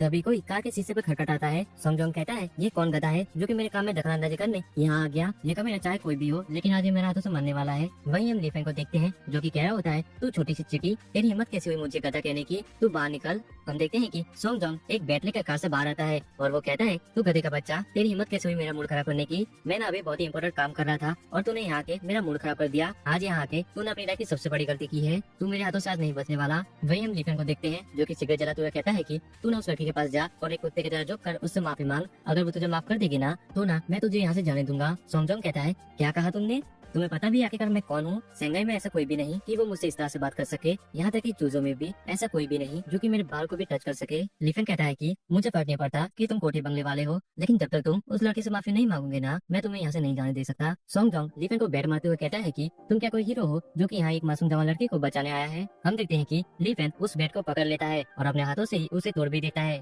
ये देख सोंगजोंग बोलता है, तुम कमीने कहीं के, तुम्हें थोड़ी बहुत मार्शल आर्ट आती है तो तुम ये सोच रहे हो कि तुम मेरे साथ कुछ भी कर सकते हो, लेकिन मैं बता रहा हूँ अगर तुमने मेरे साथ कुछ भी किया ना तो मेरे फैमिली वाले तुम्हें नहीं छोड़ेंगे, वो पक्का से तुम्हें मार डालेंगे। फिर हम देखते हैं लीफेन उस बंदे को कॉलर पकड़ कर उठा लेता है और कहता है, तो तुम मुझे बताओ क्या मुझे क्या करना चाहिए? सोंगजोंग खांसते हुए कहता है कि तुम में हिम्मत हो ना तो तुम मुझे मार दो, तुम्हारे जैसे कायर तुम में इतनी हिम्मत नहीं हो सकती कि तुम मुझे मार पाओ। हम देखते हैं लीफेन को जो कि खाई की तरह बढ़ रहा होता है और वो कहता है कि अगर तुम्हारी यही इच्छा है ना तो मैं इसमें कुछ नहीं कर सकता, मैं तुम्हारी इच्छा जरूर पूरी करूंगा। सोंगजोंग खांसते हुए कहता है कि तुम्हें क्या लगता है तुम्हारी इन बातों से मैं डर जाऊंगा? भले ही तुम मुझसे 100 गुना ज्यादा ताकतवर हो, लेकिन तुम में इतनी हिम्मत नहीं कि तुम मुझे मार सको। फिर हम देखते हैं लीफेन ने उसके कॉलर को छोड़ दिया होता है। ये देख सोंगजोंग घबराते हुए सोच रहा होता है, क्या इसने मुझे छोड़ दिया? फिर हम देखते हैं सोंगजोंग खाई से नीचे गिर रहा होता है। फिर हम देखते हैं लीफेन को जो कि कह रहा होता है कि उस कीड़े को पता नहीं था कि उसने कितनी बड़ी गलती की थी, उसने एक इमोर्टल सुप्रीम कोर्ट के स्टूडेंट को हाथ लगाने की कोशिश की थी तो उसे तो मरना ही था। फिर हम देखते हैं सुलेन को जो कि कार से बाहर निकल रही होती है और वो कहती है, टीचर रुकिए मैं भी आ रही हूँ। इतना कहते ही वो नीचे गिर जाती है। फिर सीन शिफ्ट होता है, हमें इंपीरियल क्लब का सीन दिखाया जाता है। हम देखते हैं सुलेन को जो कि कहती है, टीचर क्या आपके पास कुछ ऐसे कपड़े हैं क्या, मुझे कपड़े बदलने हैं। हम देखते हैं लीफेन को जो कि अपनी एक शर्ट को सुलेन की तरफ फेंक देता है। फिर सुलेन कपड़े पहनकर आ जाती है और कहती है, टीचर मुझे बचाने के लिए थैंक्स। वही हम लीफेन को देखते हैं जो कि पलंग पे सोते हुए कहता है कि मुझे थैंक्स कहने की जरूरत नहीं, एक टीचर के तौर पर ये तो मेरा काम है कि मैं अपने स्टूडेंट की रक्षा करूं और अब तुम्हें घर जाकर आराम करना चाहिए। सुलेन बताते हुए कहती है कि जो ड्राइवर मुझे लेने आने वाला था ना अब वो कल आएगा, तो आज मैं घर नहीं जा सकती और अभी मुझे डर भी लग रहा है, तो क्या आज मैं यहाँ आपके साथ रुक सकती हूँ? लीफेन कहता है, तुम्हें जो करना है तुम वो करो, लेकिन अब तुम मुझे सोने दो, मैं थक गया हूँ। फिर हमें अगली सुबह का सीन दिखाया जाता है जहाँ लीफेन एक टैक्सी में बैठा होता है और कॉल पर किसी से बात कर रहा होता है। हम देखते हैं कि कॉल पर सुलेन होती है जो कि कह रही होती है कि टीचर क्या आप वेस्ट स्टार नोवे स्कूल में टीचर हैं क्या? वो स्कूल ना हमारी चू फैमिली की प्रॉपर्टी है और ग्रैंडपा कह रहे थे कि वो आपको स्कूल का प्रिंसिपल की पोस्ट देने वाले हैं, तो आपको नॉर्मल टीचर बनने की जरूरत नहीं। ये सुन लीफेन सोच रहा होता है कि मुझे लगा था कि ये चू फैमिली वाले ना थोड़े बहुत कोठी बंगले वाले होंगे, लेकिन ये चू फैमिली वाले तो मेलो वाले निकले। मैं जिस स्कूल में जॉब करने वाला हूँ ये तो उसी स्कूल के ओनर निकले। फिर वो कहता है, अगर तुम्हारी बात खत्म हो गई ना तो मैं कॉल काट रहा हूँ। सुलेन कहती है, ठीक है टीचर, आपको परेशान करने के लिए मुझे माफ करना। फिर हम देखते हैं कि लीफेन वुशवांग के घर के बाहर आ गया होता है और वो सोच रहा होता है कि वुशवांग तू कुतिया कहीं की, तूने और तेरी माँ ने मिलकर मेरी पास लाइफ में मेरी सारी प्रॉपर्टी को हड़प लिया था, जिसके कारण मेरे डैड ने अपना इलाज नहीं करवा पाए और उनकी डेथ हो गई। लेकिन अब सब कुछ बदलेगा, तुम लोगों को अपने कर्मों को भुगतना पड़ेगा। फिर लीफेन अंदर चला जाता है। फिर हम लेते हैं वुशवांग और उसकी मॉम को। वुशवांग की मॉम कह रही होती है कि वुशवांग तुम्हें ना लीफेन से ब्रेकअप कर लेना चाहिए, प्यार व्यार सब कुछ फिजूल की बातें हैं, असली चीजें पैसा, गाड़ी और बंगला, और ये तीनों ही लीफेन के पास नहीं है। तुम समझ रही हो ना मैं क्या कहना चाहती हूँ? वुशवांग कहती है, हाँ मॉम मैं समझ गई, आपको परेशान होने की जरूरत नहीं, मैं लीफेन से ब्रेकअप कर लूंगी। और वो मन ही मन सोच रही होती है कि लीफेन ये सब तुम्हारी गलती है कि तुम गरीब हो, और अगर मैं तुम्हारे साथ रहूंगी ना तो मुझे भी वो गाँव की गवार वाली लाइफ जीनी पड़ेगी, तो मेरे लिए यही अच्छा है कि मैं तुमसे ब्रेकअप कर लूँ। फिर हम देखते हैं वुशवांग की मॉम को जो कि कह रही होती है, वुशवांग मैं ना ये तुम्हारे भले के लिए कह रही हूँ, तुम्हें ना लीफेन को छोड़ के यांगसो को अपना बॉयफ्रेंड बनाना चाहिए। यांगसो ना एक कोठे बंगले वाला लड़का है जिसकी हर कोई इज्जत करता है, मुझे यकीन है अगर तुम उसके साथ शादी कर लोगी ना तो तुम्हें अपनी पूरी लाइफ किसी भी चीज की चिंता करने की जरूरत नहीं होगी, और इसके सामने प्यार क्या चीज है, ना हम उसे खा सकते हैं और ना ही उसका इस्तेमाल कर सकते हैं। ये ना रियल लाइफ है, कोई मूवी नहीं। यहाँ तुम्हारा दिल कितना साफ है ये नहीं, बल्कि तुम्हारे पास कितना पैसा है ये देखा जाता है। और वो कहती है, मेरी आंखों में देखो, इन आंखों ने ना बहुत ही दुख देखा है। जब मैं तुम्हारी उम्र की थी ना तब मैं बहुत ही बोली थी, जिसके कारण मैं तुम्हारे गरीब डैड के प्यार में गिर गई, और अब मुझे मेकअप करने के लिए भी ना कई महीनों तक सेविंग करनी पड़ती है। मेरी बच्ची, मैं नहीं चाहती कि तुम भी मेरी तरह गलती करो, तो तुम्हें यांगसो को अपना बॉयफ्रेंड बनाना चाहिए। तुम समझ गई ना मैंने क्या कहा? वुशवांग कहती है, हाँ मॉम मैं समझ गई, मैं वैसा ही करूंगी जैसा कि आपने कहा। वुशवांग की मॉम कहती है, अरे हाँ वैसे मुझे याद आया कि आज तो यांगसो आने वाला है ना, वो किसी भी वक्त आता ही होगा, तो तुम्हें उसका अच्छे से ख्याल रखना होगा। वुशवांग कहती है, हाँ वो किसी भी वक्त आता होगा, उसने मुझे बताया था कि वो सुबह 11 बजे आएगा। हम देखते हैं कि तभी वहाँ लीफेन आ जाता है। लीफेन को देखकर वुशवांग की मॉम सोच रही होती है कि मैं ना इतनी देर से यहाँ यांगसो का वेट कर रही थी और इतनी देर बाद कोई आया भी, तो एक गवार लीफेन आया, इसको तो देखकर ही मुझे उल्टी आने लगती है। वही हम देखते हैं वुशवांग को जो कि चिल्लाते हुए कहती है कि लीफेन तुम क्या अंधे हो गए हो, तुम्हें दिख नहीं रहा कि सामने मेरी मॉम खड़ी हुई है, तो तुम्हें उन्हें ग्रीट करना चाहिए ना। फिर हम देखते हैं लीफेन को जो कि सिगरेट जलाते हुए कहता है कि ओह ठीक तो दिख रही है, इतना कह के वो वहीं बैठ जाता है। लीफेन का जवाब सुनकर वुशवांग की मॉम सोच रही होती है कि इस बच्चे में ना बहुत ही ज्यादा एटीट्यूड है, तो ना इसका घमंड निकालना पड़ेगा। तो वो पूछती है कि लीफेन तुम्हारी मंथली सैलरी कितनी है? वुशवांग बताती है, मॉम लीफेन अब स्कूल में एक न्यूबी टीचर है जिसकी सैलरी लगभग 2000 युआन है। ये सुन वुशवांग की मॉम कहती है, तुम्हारे पास ना ही घर है और ना ही पैसा, और तो और तुम्हारी सैलरी भी सिर्फ 2000 युआन है, और तुम सोच रहे हो कि तुम मेरी बेटी से शादी करोगे। लीफेन कहता है, तुम लोग ना पैसों के भिखारी हो, मैं तुम जैसे लोगों के मुंह नहीं लगता। और एक बात और बता दूं कि मैं यहाँ शादी की बात करने नहीं आया। वो स्वर चिल्लाते हुए कहती है कि तुम्हें ज्यादा बोलने की जरूरत नहीं, अब ना तुम्हें वो मिस चू मिल गई है, इसलिए तुम जैसे गरीबों के भी भाव बढ़ने लगे। लेकिन मैं बता रही हूँ कि एक दिन वो कुतिया मिस चू को पता चलेगा ना कि तुम एक गाँव के गवार हो, तो वो भी तुम्हें छोड़ देगी। फिर तुम रोते हुए मेरे पास वापस मत आना। वो स्वांग की मॉम कहती है, वो स्वांग तुम्हें ना उस गवार से बात करने की जरूरत नहीं और जल्दी से उसे यहाँ से निकालो। यांगसो किसी भी वक्त यहाँ आता होगा, मैं नहीं चाहती कि वो इस गवार को यहाँ देखे। कभी वहाँ एक ब्लैक कार आती है, हम देखते हैं कि उसके अंदर से यांगसो बाहर निकलता है। यांगसो को देख वो स्वांग की मॉम जल्दी से यांगसो के पास जाके उससे हाथ मिलाने लगती है और उसे हेलो कहती है। वहीं दूसरी तरफ हम लीफेन को देखते हैं जो कि सोच रहा होता है, लगता है आज मेरी किस्मत मुझ पे मेहरबान है, आज ना मेरे सामने पूरी की पूरी थाली लगी हुई है। यहाँ ना वो सभी लोग हैं जिन्होंने मिलकर मेरी पिटाई की थी, तो इस थाली को तो मुझे खाना ही पड़ेगा। दूसरी तरफ हम यांगसो को देखते हैं जो कि कह रहा होता है, आंटी कल ना मेरा छोटा सा एक्सीडेंट हो गया था, जिसके कारण मैं कल पूरी रात हॉस्पिटल में भर्ती था और अभी अभी मैं हॉस्पिटल से डिस्चार्ज हुआ हूँ, तो मैं आपके लिए कोई गिफ्ट नहीं ला पाया। लेकिन मैंने सुना है कि आपके पास कोई कार नहीं है, तो कैसा होगा कि मैं आपको मेरी न्यू बेंटली कार गिफ्ट कर दूं? आप इसके बारे में क्या कहती हैं? वुशुआंग की मम हंसते हुए कहती है, यांगसाओ कुन तुम ना हमारी फैमिली के मेंबर बनने के लिए बिल्कुल सही हो, तुम कितने पोलाइट हो। यांगसाओ कहता है, आप ना मेरी मदर इन लॉ बनने वाली हैं, तो मैं आपको ये छोटा सा गिफ्ट तो दे सकता हूँ ना। ये सुन वुशुआंग की मम लीफेंग की तरफ देखते हुए कहती है कि यांगसाओ ना बहुत ही समझदार है और मेरी बेटी वुशुआंग भी बहुत समझदार है, जिससे कि यांगसाओ को चुना। और कुछ लोग ऐसे भी होते हैं जो कि कहीं पर भी खालिया चले जाते हैं और मुफ्त का खाना खाने लगते हैं। फिर हम देखते हैं यांगसो को जो कि सोच रहा होता है, लीफेन तुम कमी न कहेंगे, तुम मेरी वुशुआंग का पीछा करते करते उसके घर तक आ गए और हाँ होटल में कल मैं जल गया और झूमर गिरने से मुझे चोट आई, कहीं ना कहीं इससे तुम्हारा नाता है, तो तुम आज यहाँ से कहीं नहीं जाने वाले, तब तक तो नहीं जब तक मैं अपना बदला न ले लूं। फिर हम देखते हैं यांगसो को जो कि अपने साथ दो बंदों को लेकर लीफेन के पास आता है और वो लीफेन से कहता है कि तू ना मेरी वुशुआंग का पीछा करना बंद कर और अभी यहाँ से निकल जा, कहीं ऐसा ना हो कि मुझे तेरी बेइज्जती करनी पड़े। अगर तू अभी यहाँ से निकल जाएगा ना तो मैं तुझे यहाँ से जाने दूंगा और स्कूल में भी तेरे लिए कोई दिक्कत खड़ी नहीं करूंगा, तो तू अभी यहाँ से निकल जा। लीफेन कहता है, जो कि मेरे लिए दिक्कतें खड़ी करेगा। यांगसो कहता है, तुम ना बस एक ट्रेनिंग टीचर हो और मैं वही टीचिंग डिपार्टमेंट का डेप्यूटी डायरेक्टर हूँ, अगर मैं चाहूँ ना तो मैं तुम्हें एक चीटी की तरह मसल सकता हूँ। लीफेन कहता है, क्या डेप्यूटी डायरेक्टर? तुम डेप्यूटी डायरेक्टर होने पर इतना उछल रहे हो, लेकिन शायद तुम्हें पता नहीं है कि अब ना वो स्कूल मेरी है, अब से ना मैं उस स्कूल का प्रिंसिपल हूँ। ये सुन यांगसो हंसने लगता है और वो कहता है, मुझे यकीन नहीं होता ये कदा दिन में सपने देख रहा है, अगर तुम्हें सपने देखने है ना तो तुम ये सपने देखो कि तुम टोनी स्टार्क हो या बिल अंबानी। फिर वो वुशुआंग से कहता है, वुशुआंग तुमने सुना ना ये कदा कह रहा है कि ये हमारे स्कूल का प्रिंसिपल है। वही हम वुशुआंग की मॉम को देखते हैं जो कि कह रही होती है, मेरी बच्ची मैंने कहा था ना कि ये लड़का गरीब है, लेकिन ये लड़का तो गरीब के साथ साथ गधा भी है, तुम्हें ना इसके साथ कोई भी रिश्ता रखने की जरूरत नहीं। फिर वो यांगसो के पास जाकर कहती है, यांगसो कुन तुम ना इस कवा को छोड़ो, तुम ना मेरे साथ अंदर घर में चलो, मैं तुम्हारे लिए कुछ अच्छा खाने के लिए बनाती हूँ। यांगसो कहता है, आंटी आप और वुशुआंग दोनों ना थोड़ी देर अपनी ये नई कार से बाहर घूम कर आइए, मैं ना लीफेन से जरा अकेले में बात करना चाहता हूँ ताकि ये कभी फिर वुशुआंग के आसपास भी ना भटके। आंटी कहती है, ठीक है तो हम थोड़ी देर बाहर घूम कर आते हैं, तब तक तुम उस गवार को उसकी जगह दिखा देना ताकि वो फिर कभी मेरी बेटी के आसपास भी भटकने की हिम्मत न करे। फिर हम देखते हैं वुशुआंग और उसकी मॉम दोनों ही वहाँ से चले जाते हैं। फिर हम देखते हैं यांगसो को जो कि लीफेन से कहता है, लीफेन जल्दी से अपने घुटनों पर आओ और एक कुत्ते की तरह भौंक कर मुझसे माफी मांगो, फिर अपने उस गवारों वाले गाँव वापस चले जाओ और मेरी वुशुआंग के सामने फिर कभी मत आना। अगर तुम ये सब करोगे ना तो मैं तुम्हें यहाँ से जाने दूंगा, वरना तुम आज यहाँ से जिंदा वापस नहीं जा पाओगे, तुम्हें ना अपने पैदा होने पर अफसोस होगा। लेकिन कहता है, तू सूअर के पिल्ले तूने अपने असली रंग दिखाई दिया ना, ये महान आदमी जानता है कि तू मेरे साथ क्या करने वाला है, तू मेरे दोनों हाथों को अपन कर देगा, मेरी किडनी को निकाल लेगा, मेरे चेहरे पर एसिड फेंक देगा और उसे बिगाड़ देगा और मुझे उस काम करने के लिए जेल में डाल देगा जो कि मैंने कभी किया ही नहीं। ये सुन यांगसो कहता है, तो तुम इसके बारे में पहले से जानते हो, अगर तुम जानते ही हो तो जल्दी से अपने घुटने टेको। फिर लेते हैं लीफेन को जो कि यांगसो की गर्दन पकड़कर उसे उठा लेता है और कहता है, मुझे ना तेरी गर्दन को उड़ा देना चाहिए और तुझे मार देना चाहिए, लेकिन ये मौत बहुत ही आसान होगी, मुझे ना तुझे तड़पता हुआ देखना है। लीफेन को देख वो दो बंदे सोच रहे होते हैं कि ये गधा ये इतना ज्यादा पावरफुल कैसे बन गया। यांगसो खांसते हुए चिल्लाता है कि तुम दोनों वहाँ क्या कर रहे हो, जल्दी करो और इस गवार को मार डालो। तभी उनमें से एक बंदा लीफेन पर हमला करता है और कहता है, वही कमी ने यांगसो को जाने दे। तभी हम देखते हैं लीफेन अपने डिवाइन पावर्स का यूज करता है और एक बैरियर को बना लेता है, जिसे देख वो बंदा हैरान होते हुए कहता है कि क्या ये लड़का कल्टीवेटर है क्या? तभी मैं सोचूं कि ये इतना ज्यादा ताकतवर कैसे है जो कि इसने अपने एक ही हाथ से यांगसो को उठा लिया। लीफेन कहता है, ओह तो क्या तुम दोनों कल्टीवेटर हो क्या? मैंने नहीं सोचा था कि यांगसो अपने बॉडीगार्ड के रूप में दो कल्टीवेटर्स को रखेगा। वहीं दूसरा बंदा सोच रहा होता है कि मैंने सुना था कि चूजो में कई हिडन सेक्ट है, तो क्या ये लड़का भी किसी हिडन सेक्ट का मेंबर है क्या? फिर वो लीफेन से कहता है कि क्योंकि तुम भी एक कल्टीवेटर हो तो हम तुम्हें यहाँ से जाने देने के बारे में सोच सकते हैं, लेकिन उसके लिए तुम्हें नए यांगसो को छोड़ना होगा। हम वादा करते हैं कि हम तुम्हें कोई भी नुकसान नहीं पहुंचाएंगे। वही पहले वाला बंदा सोच रहा होता है कि ये अच्छा नहीं हुआ, ये कमीना बहुत ही ज्यादा स्ट्रॉन्ग है और अभी ये तो इसकी फुल पावर्स में नहीं है, मुझे डर है कि ये हमारे बिग बॉस के लेवल का ना हो, वरना आज हम नहीं बचने वाले। फिर हम देखते हैं लीफेन को जो कि अचानक से उस बंदे के पीछे आ जाता है और वो कहता है, तुम लोग कल्टीवेटर्स हो ना, मैंने ठीक कहा ना, लेकिन अभी तुम लोग मेरे सामने एक दूध पीते बच्चे हो। फिर लीफेन उस बंदे का हाथ को मचोड़ते हुए कहता है, उस समय इसी हाथों ने मेरे पैर को तोड़ा था ना, इतना कहकर वो उसके हाथों को तोड़ देता है। ये देख वो दूसरा बंदा लीफेन के ऊपर अटैक करता है।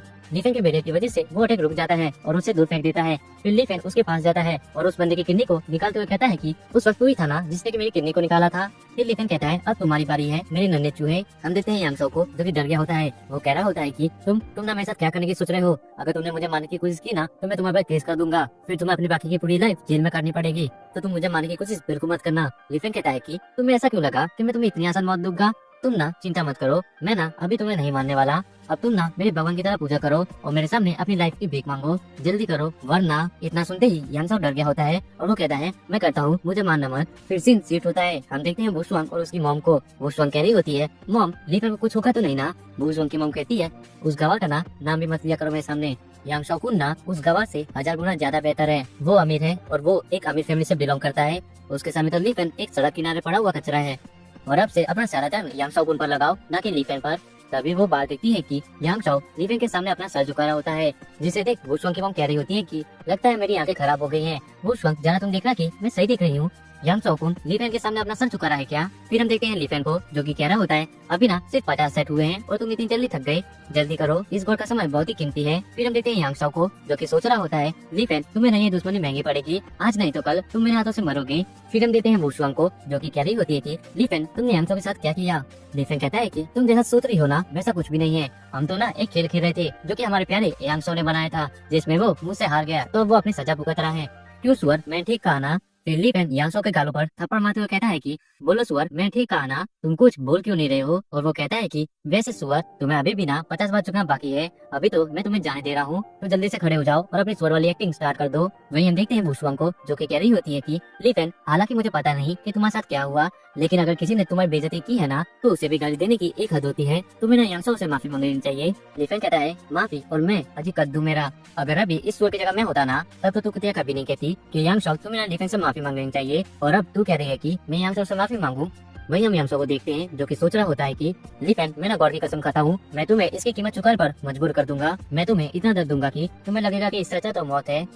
फिर हमें थोड़ी देर बाद का सीन दिखाया जाता है जहाँ पर लीफेन वुशुआंग के घर के बाहर आ गया होता है। तभी उसके फोन पर एक कॉल आती है। हम देखते हैं कि कॉल पर लीफेन के डैड होते हैं जो कि कह रहे होते हैं कि लीफेन तुम ठीक हो ना, मैं तुम्हारा डैड बोल रहा हूँ और तुम्हें तुम्हारी न्यू जॉब कैसी लगी, और मुझे बताओ कि तुमने वुशुआंग की मॉम से अपनी शादी की बात कर ली है ना। हम देखते हैं लीफेन को जो कि अपने डैड की आवाज सुनकर बहुत ही खुश हो गया होता है और वो रोते हुए कहता है कि हाँ डैड मैं ठीक हूँ, और मुझे बताइए आप ठीक है ना। लीफेन के डैड कॉल पर कह रहे होते हैं कि लीफेन क्या हुआ, तुम रो क्यों रहे हो, तुम ना मुझे बताओ कि आखिरकार तुम्हारे साथ क्या हुआ है, तुम्हें किसी ने मारा है क्या, तुम ना बस एक बार उसका नाम बताओ, तुम्हारा ये डैड उसको सबक सिखाएगा। लीफेन कहता है अरे नहीं डैड, मैं रो नहीं रहा था, बल्कि मैं तो खुश हूँ, और हाँ डैड मैं बिल्कुल ठीक हूँ, आपको मेरी चिंता करने की जरूरत नहीं, आपके बेटे को रुलाने की हिम्मत किसी में नहीं। और हाँ डैड अभी मुझे कुछ काम है, जैसे ही मैं अपना काम खत्म कर लूंगा ना तो आपका ये बेटा आपको चूजो सिटी लेने के लिए वापस आएगा। इतना कहकर लीफेन कॉल काट देता है। फिर हम देखते हैं लीफेन को जो कि जाते हुए सोच रहा होता है ये महान आदमी ने ना अपनी पिछली लाइफ में बहुत ही दुख झेला था, मुझे तब तक परेशान किया गया था जब तक कि मेरी मौत नहीं हो गई, और उन कमीनों ने मेरे डैड को भी नहीं छोड़ा। हालांकि अभी मेरे डैड इस बारे में कुछ नहीं जानते कि उनकी पिछली लाइफ में उन्होंने कितने दुखों को झेला है, लेकिन इस महान आदमी को ना सभी चीजों के बारे में पता है। डैड मैं वादा करता हूँ मैं आपको इस बार कुछ भी नहीं होने दूंगा और उन कमीनों को उनकी कर्मों की सजा दूंगा। फिर सीन शिफ्ट होता है। हम देखते हैं लीफेन को जो कि प्रिंसिपल के ऑफिस आ गया होता है, जहाँ प्रिंसिपल माँ लीफेन से कहते हैं कि लीफेन तुम ना नसीब वाले हो कि तुम्हें ना हमारे स्कूल में जॉब मिल गई, लेकिन अभी ना हमें ट्रेन टीचर की कोई भी जरूरत नहीं है, तो तुम ना फिर स्कूल के वेयर हाउस में काम करोगे। लीफेन ये सुन सोच रहा होता है कि क्या ये महान आदमी वेयर हाउस में काम करेगा। प्रिंसिपल माँ कहते हैं लीफेन आज ना चेयरमैन स्कूल के नए प्रिंसिपल की घोषणा करने वाले हैं, तो वो आज स्कूल की स्थिति को देखने आने वाले हैं, तो जल्दी जाओ और जाके वेयर हाउस की अच्छे से सफाई कर दो। अगर तुमने जल्दी नहीं की ना तो इस महीने की सैलरी के बारे में भूल जाना। लीफेन कहता है प्रिंसिपल माँ आप ना अपनी मनमानी कर रहे हैं, आप ना एक टीचर को वेयर हाउस में काम करने को कह रहे हैं, क्या नए प्रिंसिपल ने आपको ये करने की अनुमति दी है क्या। प्रिंसिपल माँ चिल्लाते हुए कहते हैं कि लीफेन तुम ना मुझसे बहस करने की हिम्मत कर रहे हो, और मैं तुम्हें बता दूं कि स्कूल के नए प्रिंसिपल ना यांगसो बनने वाला है। और वो चाबी को फेंकते हुए कहते हैं कि मैंने सुना है कि तुम्हारे और यांगसो के बीच का रिलेशन अच्छा नहीं है, अगर वो प्रिंसिपल बन गया ना तो मुझे पक्का यकीन है कि वो तुम्हें स्कूल से निकाल देगा, तो बेहतर होगा कि तुम ना उससे जितना जल्दी हो सके उतना जल्दी माफी मांग लो, हो सकता है कि वो तुम्हें माफ कर दे। तभी हम देखते हैं वहाँ एक नया बंदा आ गया होता है जो कि कह रहा होता है कि लीफेन मैंने सुना है कि तुम्हें यहाँ जॉब मिल गई है। फिर वो लीफेन को पकड़ते हुए कहता है कि तू कमीना कहीं का, तूने मुझे इस बारे में बताया क्यों नहीं, तूने अपने भाई जैसे दोस्त को बताना जरूरी नहीं समझा क्या। वहीं हम देखते हैं प्रिंसिपल माँ को जो कि चिल्लाते हुए कहता है कि क्यों तुम यहाँ क्या कर रहे हो, तुम्हें यहाँ आने को किसने कहा, तुम एक पीटी टीचर हो, तुम्हें ना भी ग्राउंड पर होना चाहिए, तुम क्या चाहते हो कि मैं तुम्हारी इस महीने की आधी सैलरी को काट लूं। और वो कहता है कि जल्दी करो और लीफेन को अपने साथ लेकर यहाँ से निकल जाओ। क्यूफी कहता है प्रिंसिपल माँ मुझे माफ करना, हम अभी यहाँ से जाते हैं। फिर हम देखते हैं वो दोनों लॉबी में आ गए होते हैं। क्यूफी कहता है लीफेन हमारा ग्रेजुएट हुए लगभग 1 साल हो गया है और अब तुम यहाँ वुशुआंग के साथ जॉब भी कर सकते हो, तो तुम दोनों शादी कब कर रहे हो।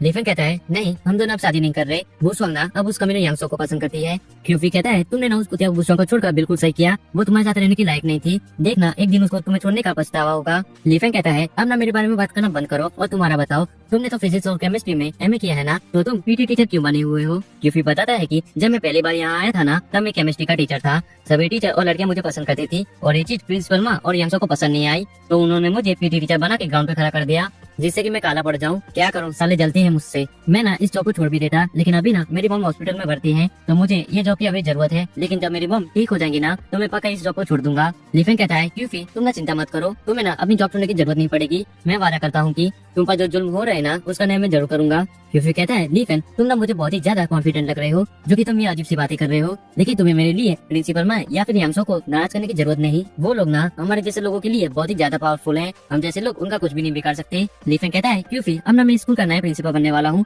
तो अब मैं तुम्हें स्कूल का नया वाइस प्रिंसिपल बनाऊंगा और अब तुम्हें ना ग्राउंड पे धूप में खड़े रहने की बिल्कुल भी जरूरत नहीं होगी। अब ना हम दोनों स्कूल पर राज करेंगे और उन सभी लोगों को सजा देंगे जिन्होंने तुम्हें परेशान किया।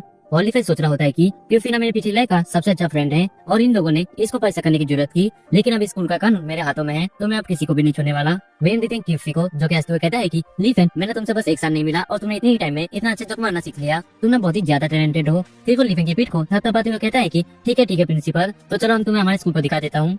फिर सीन शिफ्ट होता है, हम देखते हैं वो दो बंदों को जिनकी लीफन ने पिटाई की थी। उनमें से एक बंदा कहता है कि बिग बॉस आपको ना हमारा बदला लेना होगा, उस कमीने ने ब्रदर ही के हाथ को तोड़ दिया और मेरी किडनी को निकाल लिया। हम देखते हैं बिग बॉस को, जो कि कह रहा होता है क्या तुम्हें किसी ने मारने की हिम्मत की, और तुम्हारे मुताबिक वो लड़का कल्टिवेटर था और तुम्हें पता भी नहीं कि वो लड़का कौन था। क्या तुम लोगों ने उसे बताया नहीं कि तुम लोग कौन से सेक्स से हो? वो बंदा कहता है कि हमने बताया था, लेकिन वो लड़का फिर भी नहीं माना और वो कहने लगा कि अपने बिग बॉस से कह देना कि वो खा ले, और उसने ये भी कहा कि अपने बिग बॉस से कह देना कि अगर वो मुझसे लड़ने आया ना, तो वो आपको भी अपने घुटने टिकाने पर मजबूर कर देगा। हम देखते हैं कि ये सुन बिग बॉस बहुत ही ज्यादा गुस्सा हो गए होते हैं और वो कहते हैं कि क्या उस लड़के की इतनी हिम्मत, अब ना वो लड़का मेरे हाथों से नहीं बचने वाला, तुम दोनों जल्दी से पता करो कि वो लड़का अभी कहाँ पे है। और वो कहता है कि ये बिग बॉस ना उस लड़के को खुद अपने हाथों से 3 हिस्सों में काट देगा। फिर सीन शिफ्ट होता है, हमें तियांगलो होटल का सीन दिखा जाता है, जहाँ हम सूर्य को देखते हैं, जो कि ग्रैंडपा चोटियांग से कह रही होती है कि ग्रैंडपा हम टीचर लीफन को प्रिंसिपल बना रहे हैं, तो हमें इस चीज को सेलिब्रेट करना चाहिए और सभी टीचर्स के सामने इस चीज को अनाउंस करना चाहिए। चोटियांग कहता है कि हाँ सूर्य तुम ठीक कह रही हो, तुम ना ये करो कि सभी टीचर्स को स्कूल से तियांगलो होटल बुला लो, हम यही नए प्रिंसिपल को अनाउंस करेंगे। सुलियन कहती है ठीक है ग्रैंडपा, तो मैं सभी चीजों का बंदोबस्त करती हूँ।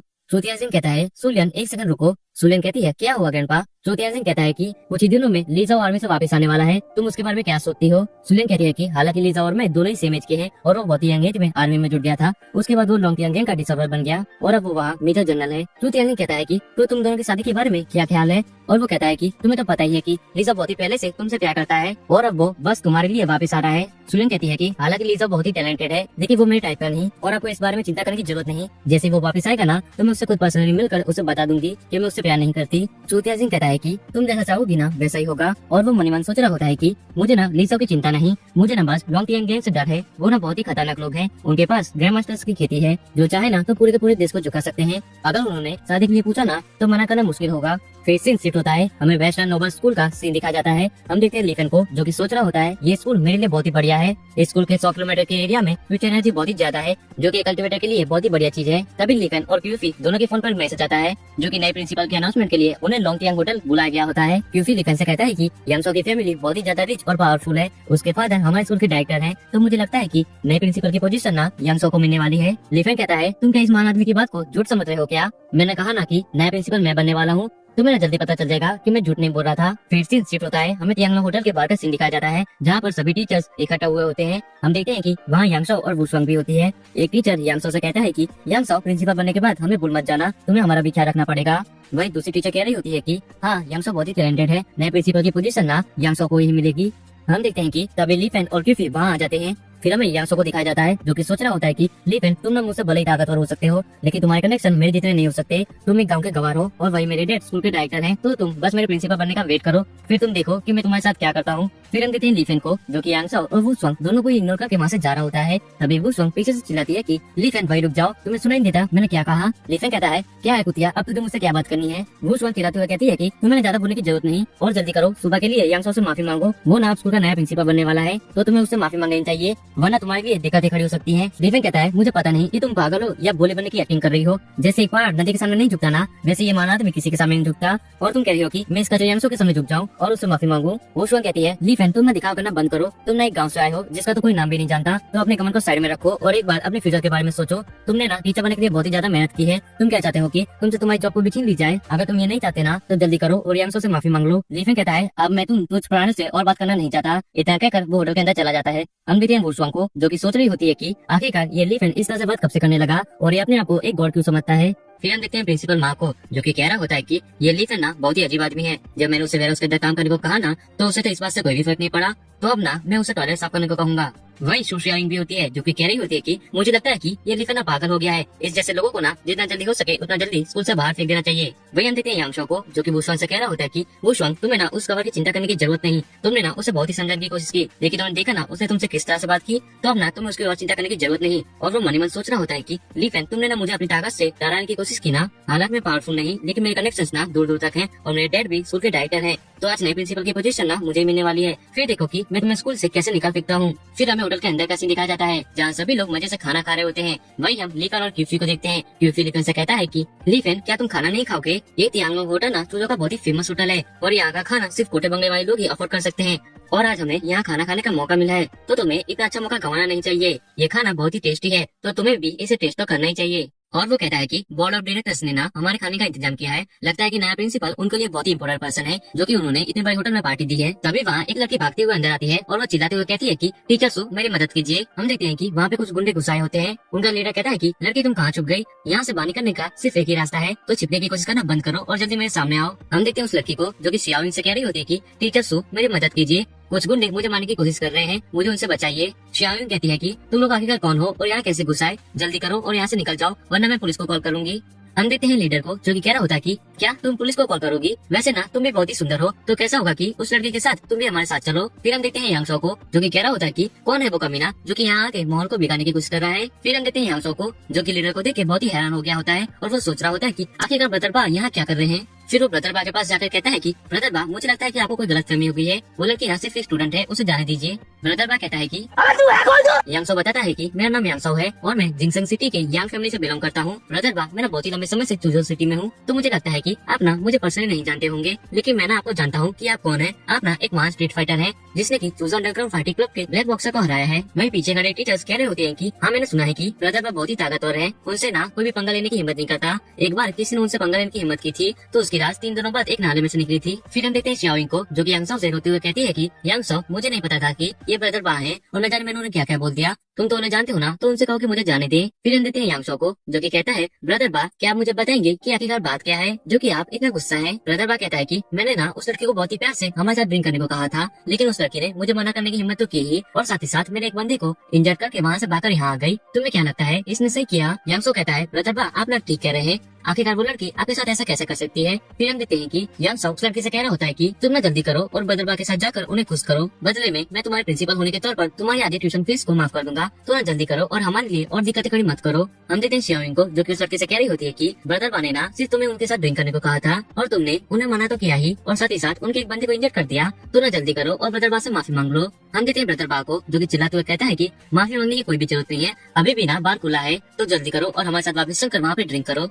फिर हम देखते हैं एक बंदे को जो कि उस लड़के के हाथों पकड़कर अपने साथ खींचने लगता है और वो कह रहा होता है कि तुमने क्या सोचा था, तुम वहाँ से पाकर यहाँ आ जाओगी तो तुम बच जाओगी क्या? यहाँ ना सभी लोग चीटियां हैं, यहाँ किसी में इतनी हिम्मत नहीं है जो कि ब्रदर बा के सामने बोलने की हिम्मत करे। तभी हम देखते हैं कि वहाँ पर लिफेन आ जाता है और उस बंदे के हाथ को दूर कर देता है। ये देख पीछे से वुशुआंग चिल्ला रही होती है कि लिफेन तुम वहाँ क्या कर रहे हो, अगर तुम वहाँ खड़े रहना तो तुम मारे जाओगे, तो जल्दी करो और वापस पीछे आ जाओ हमारे लिए और दिक्कतें खड़ी मत करो। लिफेन कहता है कुछ चुप हो जा और अपना मुंह बंद कर ले, तुम कमीनो तुम लोगों में जरा भी सब नहीं अपने स्टूडेंट को उस कमीने के साथ जाने दे रहे हो, लेकिन मैं ना तुम लोगों की तरह नहीं हूँ, अब ना ये महान आदमी स्टूडेंट को बचाएगा, तुम कभी ना जल्दी करो और मेरे स्टूडेंट से माफी मांगो वरना एक और आज तुम्हें यहाँ से जिंदा वापस नहीं जाने देगा। तुम लोग ना मुझे हल्के में लेने की कोशिश बिल्कुल भी मत करना, नहीं तो पता चले कि जिसे तुम एक कमजोर जो कि बड़ी बड़ी बातें करता है वो तुम्हारा बाप निकले। ये सुन यासु चिल्लाते हुए कहता है कि लिफेन क्या सुबह किसी गधे ने तुम्हारे सिर पर लात मारी थी क्या, जो कि तुम ये पागलों वाली हरकतें कर रहे हो, तुम्हारी वजह से ना आज हम सभी यहाँ मारे जाएंगे, तुम गधे कहेंगे। और वो सोच रहा होता है कि अगर आज गधा लिफेन बीच में नहीं आया होता ना तो ये मामला आसानी से निपट जाता। वही हम देखते हैं कि सभी टीचर्स कह रहे होते हैं कि लिफेन तुम ना जल्दी करो और ब्रदर बा से माफी मांग लो,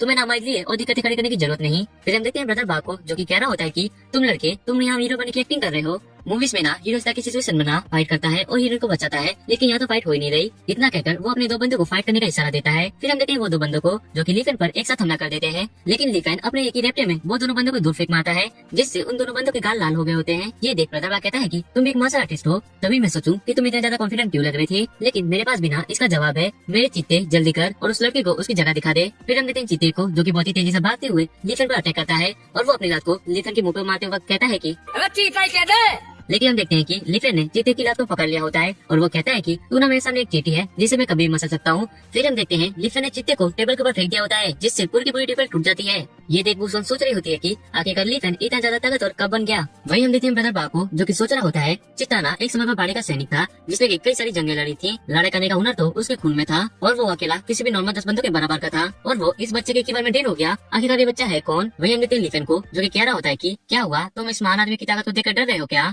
तुम तुझ प्राणी जल्दी करो और मेरे सामने अपना सर झुका लो। अगर तुम ऐसा करोगे ना तो ये महान आदमी तुम्हें छोड़ने के बारे में सोच सकता है। ब्रदर कहता है कि लड़के मैं मानता हूँ कि तुम ताकतवर हो, लेकिन क्या तुम इतने सारे लोगों को एक साथ मार सकते हो क्या? फिर हम देखते हैं वो सभी लोगों ने लीफेन को घेर लिया होता है। ब्रदर कहता है कि तुम लोग किस चीज का वेट कर रहे हो, जल्दी करो और उस लड़के के टुकड़े कर दो। फिर हम देखते हैं कि वो सभी लोग एक साथ लीफेन पर अटैक करने के लिए आगे बढ़ते हैं। हम देखते हैं लीफेन को जो कि सिगरेट जलाते हुए कहता है कि अपनी औकात में रहा करो, बेवकूफ कहीं के।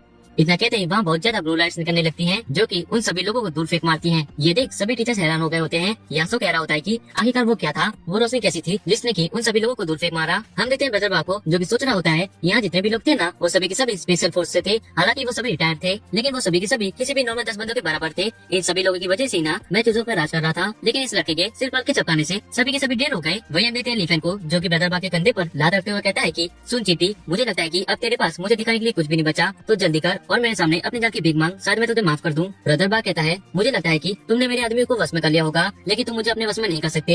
लीफेन कहता है तुम ना अभी एक बार के सामने बोलने की जरूरत कर रहे हो। मुझे लगता है कि जब तक मैं तुम्हें मान नहीं देता ना तब तक तू हार नहीं मानने वाला। हम देखते हैं ब्रदर बा को जो कि कह रहा होता है कि क्या गॉड, तुम ना बिल्कुल पागल हो गए हो, तुम ना मुझे मार सकते हो, लेकिन मैं किसी ऐसे को जानता हूँ जो कि यहाँ आ गया ना तो तुम नहीं बचने वाले। लीफेन कहता है कि अच्छा चीटी, अभी भी तेरे पास कुछ ताकतवर लोग बाकी हैं, चलिए गॉड तुझे एक मौका देता है, बुला ले तुझे जिससे भी बुलाना हो। फिर हम देखते हैं ब्रदर बा को जो कि कॉल पर किसी से बात कर रहा होता है। जैसे ही वो कॉल पर बात खत्म करके आता है वो लीफेन से कहता है कि बच्चे अब ना तुम नहीं बचने वाले। तुम्हें पता नहीं, लेकिन मैं जिसको कॉल किया है ना वो चूजो सिटी का सबसे बड़ा आदमी है। तुम ये भी कह सकते हो कि वो ना पूरी चूजो सिटी पर राज करता है। अब ना तुम नहीं बचने वाले। और वो लीफेन के पास जाके कहता है कि अगर तुम ना मेरे पैरों में गिरकर माफी मांगोगे ना तो मैं उनसे कहूंगा कि वो तुम्हारे सिर्फ हाथों को तोड़े और तुम्हारे पैरों को छोड़ दे, ताकि तुम हॉस्पिटल जाके अपना इलाज करा सको। तो जल्दी करो और अभी मुझसे माफी मांगो। लीफेन कहता है कि अगर इस वर्ड के सामने पूरी की पूरी दुनिया भी खड़ी हो ना तो भी एक और किसी के सामने नहीं झुकने वाला, और तुम कह रहे हो कि मैं तुम्हारे सामने झुकूं इस चीज की ना तो तुम सपने देखो। ब्रदर बा कहता है कि लड़के तुम अपने लिए खुद ही दिक्कतें खड़ी कर रहे हो, देखना तुम्हें इसके लिए पछतावा होगा कि आखिरकार तुमने मेरी बात क्यों नहीं मानी और मुझसे माफी क्यों नहीं मांग ली। हम देखते हैं कि गेट से तभी कोई अंदर आ रहा होता है जो कि सुलियन होती है।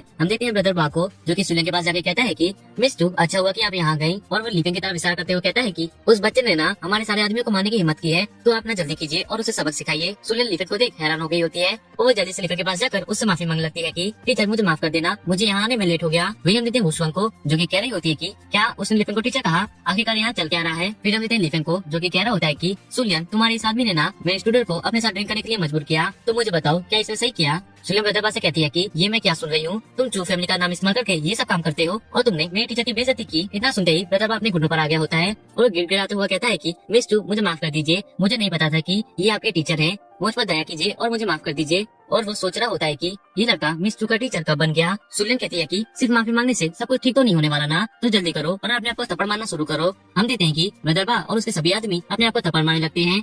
फिर हम देखते हैं सुलियन लीफेन से कहती है कि टीचर, ये लोग ना हमारी चू फैमिली के कुत्ते हैं, मुझे पता है इन्होंने आपकी बेइज्जती की, लेकिन आप ना इन्हें माफ कर दीजिए। आप ना जब चाहे जैसे चाहे इन लोगों का इस्तेमाल कर सकते हैं, अब से ये लोग आपकी सारी बातें मानेंगे। हम देखते हैं लीफेन को जो कि सोच रहा होता है कि मैं स्टूडेंट को परेशान करने के लिए इन्हें तो सजा मिल ही रही है ना, और इस महान आदमी को कल्टिवेशन करने के लिए कुछ चीजों की जरूरत पड़ेगी जो कि मैं अकेला इकट्ठा नहीं कर सकता, तो वहाँ ये लोग मेरे काम आ सकते हैं। फिर हम देखते हैं सुलियन को जो कि ब्रदर बा को कह रही होती है कि मेरी बात को याद रखना कि आज से तुम लोग मेरे टीचर के हाथों के नीचे काम करोगे, आज से ना तुम लोग उनकी सारी बातें मानोगे। ब्रदर बा कह रहा होता है कि हाँ हम लोग समझ गए। वही हम देखते हैं वुशवांग को जो कि सोच रही होती है कि ये मिस टू लीफेन को इतनी ज्यादा रिस्पेक्ट क्यों दे रही है, क्या लीफेन के साथ खेल नहीं रही थी क्या। फिर हम देखते हैं यांगसो को, जो कि कह रहा होता है कि मिस चू, अच्छा हुआ कि आप यहाँ आ गई और हमें बचा लिया। वैसे आप यहाँ आई गई हैं तो आज ना हमारे स्कूल के बोर्ड ऑफ डायरेक्टर्स नए प्रिंसिपल की अनाउंसमेंट करने वाले हैं, तो कैसा होगा कि आप भी हमारे साथ नए प्रिंसिपल की अनाउंसमेंट देखने के लिए शामिल हो जाएं। सुलन कहती है कि क्या तुम नहीं जानते कि नए प्रिंसिपल कौन है? क्या तुम्हें नहीं पता कि हमारे स्कूल के सबसे बड़े शेयरहोल्डर कौन है? सुलन की इतना कहते ही प्रिंसिपल माँ सुलन की बात को काटते हुए कहते हैं कि देखा जाए तो स्वाभाविक रूप से प्रिंसिपल की पोजीशन यांगसो को मिलनी चाहिए। उसके अलावा नए प्रिंसिपल के लिए कोई भी टीचर काबिल नहीं है। और जहाँ तक स्कूल के सबसे बड़े शेयरहोल्डर की बात आती है ना, तो अभी तक उनके बारे में कोई भी नहीं जानता, वो एक मिस्ट्री है। अब तक उन्होंने कभी भी स्कूल के कामों में हिस्सा नहीं लिया। ज्यादातर स्कूल के सभी फैसले यांगसो के फादर लेते हैं और मिस चू आपको ना लिखने से दूर रहना चाहिए। वो ना हमारे स्कूल के बैरस में काम करता है, तो ना आपको उसको ज्यादा रिस्पेक्ट देने की जरूरत नहीं। ये सुन सुलेन कहती है तुम्हारी हिम्मत कैसे हुई? इतने में ही ली फैन सुलेन को रोक लेता है। फिर वो प्रिंसिपल माँ से कहता है कि प्रिंसिपल माँ, पहले तो मुझे ये बताइए, जब वो गुंडे यहाँ आकर उस लड़की को परेशान कर रहे थे ना, तब आप कहाँ थे?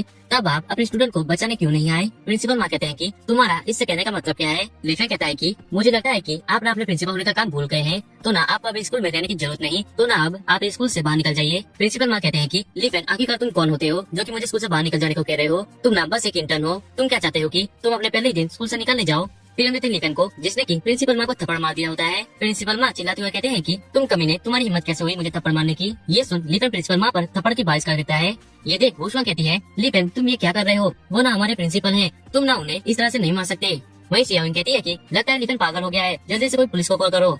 तभी हम देखते हैं कि वहाँ पर डाइटरियान और चोतियां सिंह दोनों ही आ जाते हैं। प्रिंसिपल माँ डाइटरियान के पैरों को पकड़ते हुए कहता है कि डाइटरियान, आपको ना मेरा बदला लेना होगा। इस कमीने ने ना मुझे मारने की हिम्मत की है और मैं चाहता हूँ कि उसे जेल में डाल दिया जाए और एक अमिशा को बिना वजह मारने के जुर्म में उसे कई सालों की सजा हो।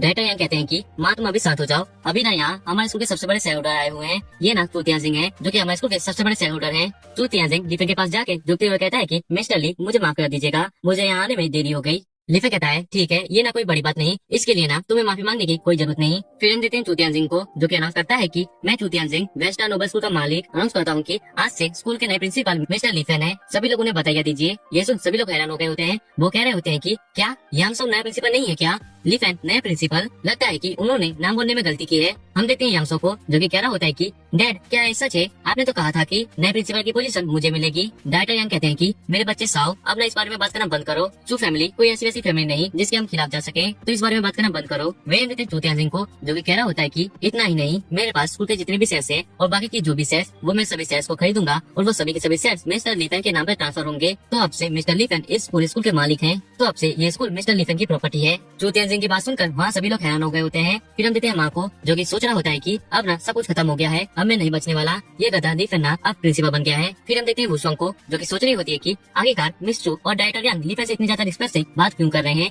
और चूतियान सिंह ने लीफेन को नया प्रिंसिपल क्यों बनाया और उसे स्कूल के सारे शेयर्स क्यों दे दिए। मुझसे ना बहुत ही बड़ी गलती हो गई, मुझे ना लीफेन से ब्रेकअप नहीं करना चाहिए था। फिर हम देते हैं चूतियान सिंह को, जो कि लीफेन से कह रहा होता है कि मिस्टर ली, क्या आप कुछ बोलना चाहते हैं? फिर हम देते हैं लीफेन को, जो कि चिल्लाते हुए कहता है कि क्यों फिर ये मान आदमी ना अब से तुम्हें अपने एडवाइजर के रूप में अपॉइंट कर रहा है, अब से ना तुम इस स्कूल के वाइस प्रिंसिपल हो, हमें ना इस कमीना माँ की और जरूरत नहीं। ये सुन क्यों फिर हैरान होते हुए कहता है कि क्या तुम सच कह रहे थे कि नए प्रिंसिपल तुम बनने वाले हो? क्या वो सारी बातें मजाक नहीं थी क्या? और मेरे भाई, तुम तो अपनी जुबान के पक्के निकले, तुमने मुझे स्कूल का वाइस प्रिंसिपल बना दिया। वो मुझे पिंच करो, मुझे लगता है कि मैं सपना देख रहा हूँ। लीफेन क्यूफी के कंधों पर हाथ रखते हुए कहता है कि मैंने तुमसे कहा था ना कि मैं तुम पर हो रहे अत्याचारों का न्याय करूंगा। अब से ना तुम स्कूल के राजा हो, तो तुम्हें किसी से भी डरने की जरूरत नहीं। अब से ना हम दोनों साथ मिलकर स्कूल पर राज करेंगे। क्यूफी कहता है लीफेन, तुमने ना मुझे वाइस प्रिंसिपल बना के मुझ पर बहुत ही ज्यादा भरोसा दिखाया है। अब ना तुम देखना कि मैं अपना काम कितने अच्छे से करता हूँ। मैं वादा करता हूँ कि मैं तुम्हें कभी निराश नहीं करूंगा। वही हम देखते हैं यांगसो को, जो कि कह रहा होता है कि ये चूतियान सिंह ने क्या किया, उसने ये गधे लीफेन को प्रिंसिपल बना दिया और लीफेन ने क्यूफी को वाइस प्रिंसिपल बना दिया। अब ये दो गधों के हाथ में पूरा का पूरा स्कूल है, ये ना पूरे के पूरे एजुकेशन सिस्टम का मजाक उड़ा रहे हैं।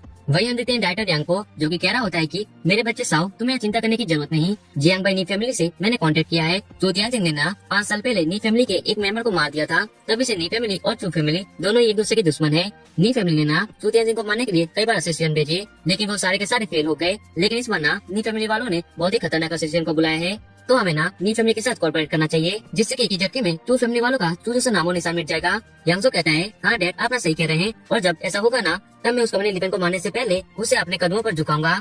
तो इसके आगे क्या होगा वो हम देखेंगे नेक्स्ट एपिसोड में। अगर आप लोगों को ये वीडियो पसंद आया हो ना, तो एक प्यार से कमेंट करके जरूर जाना। Thanks for watching.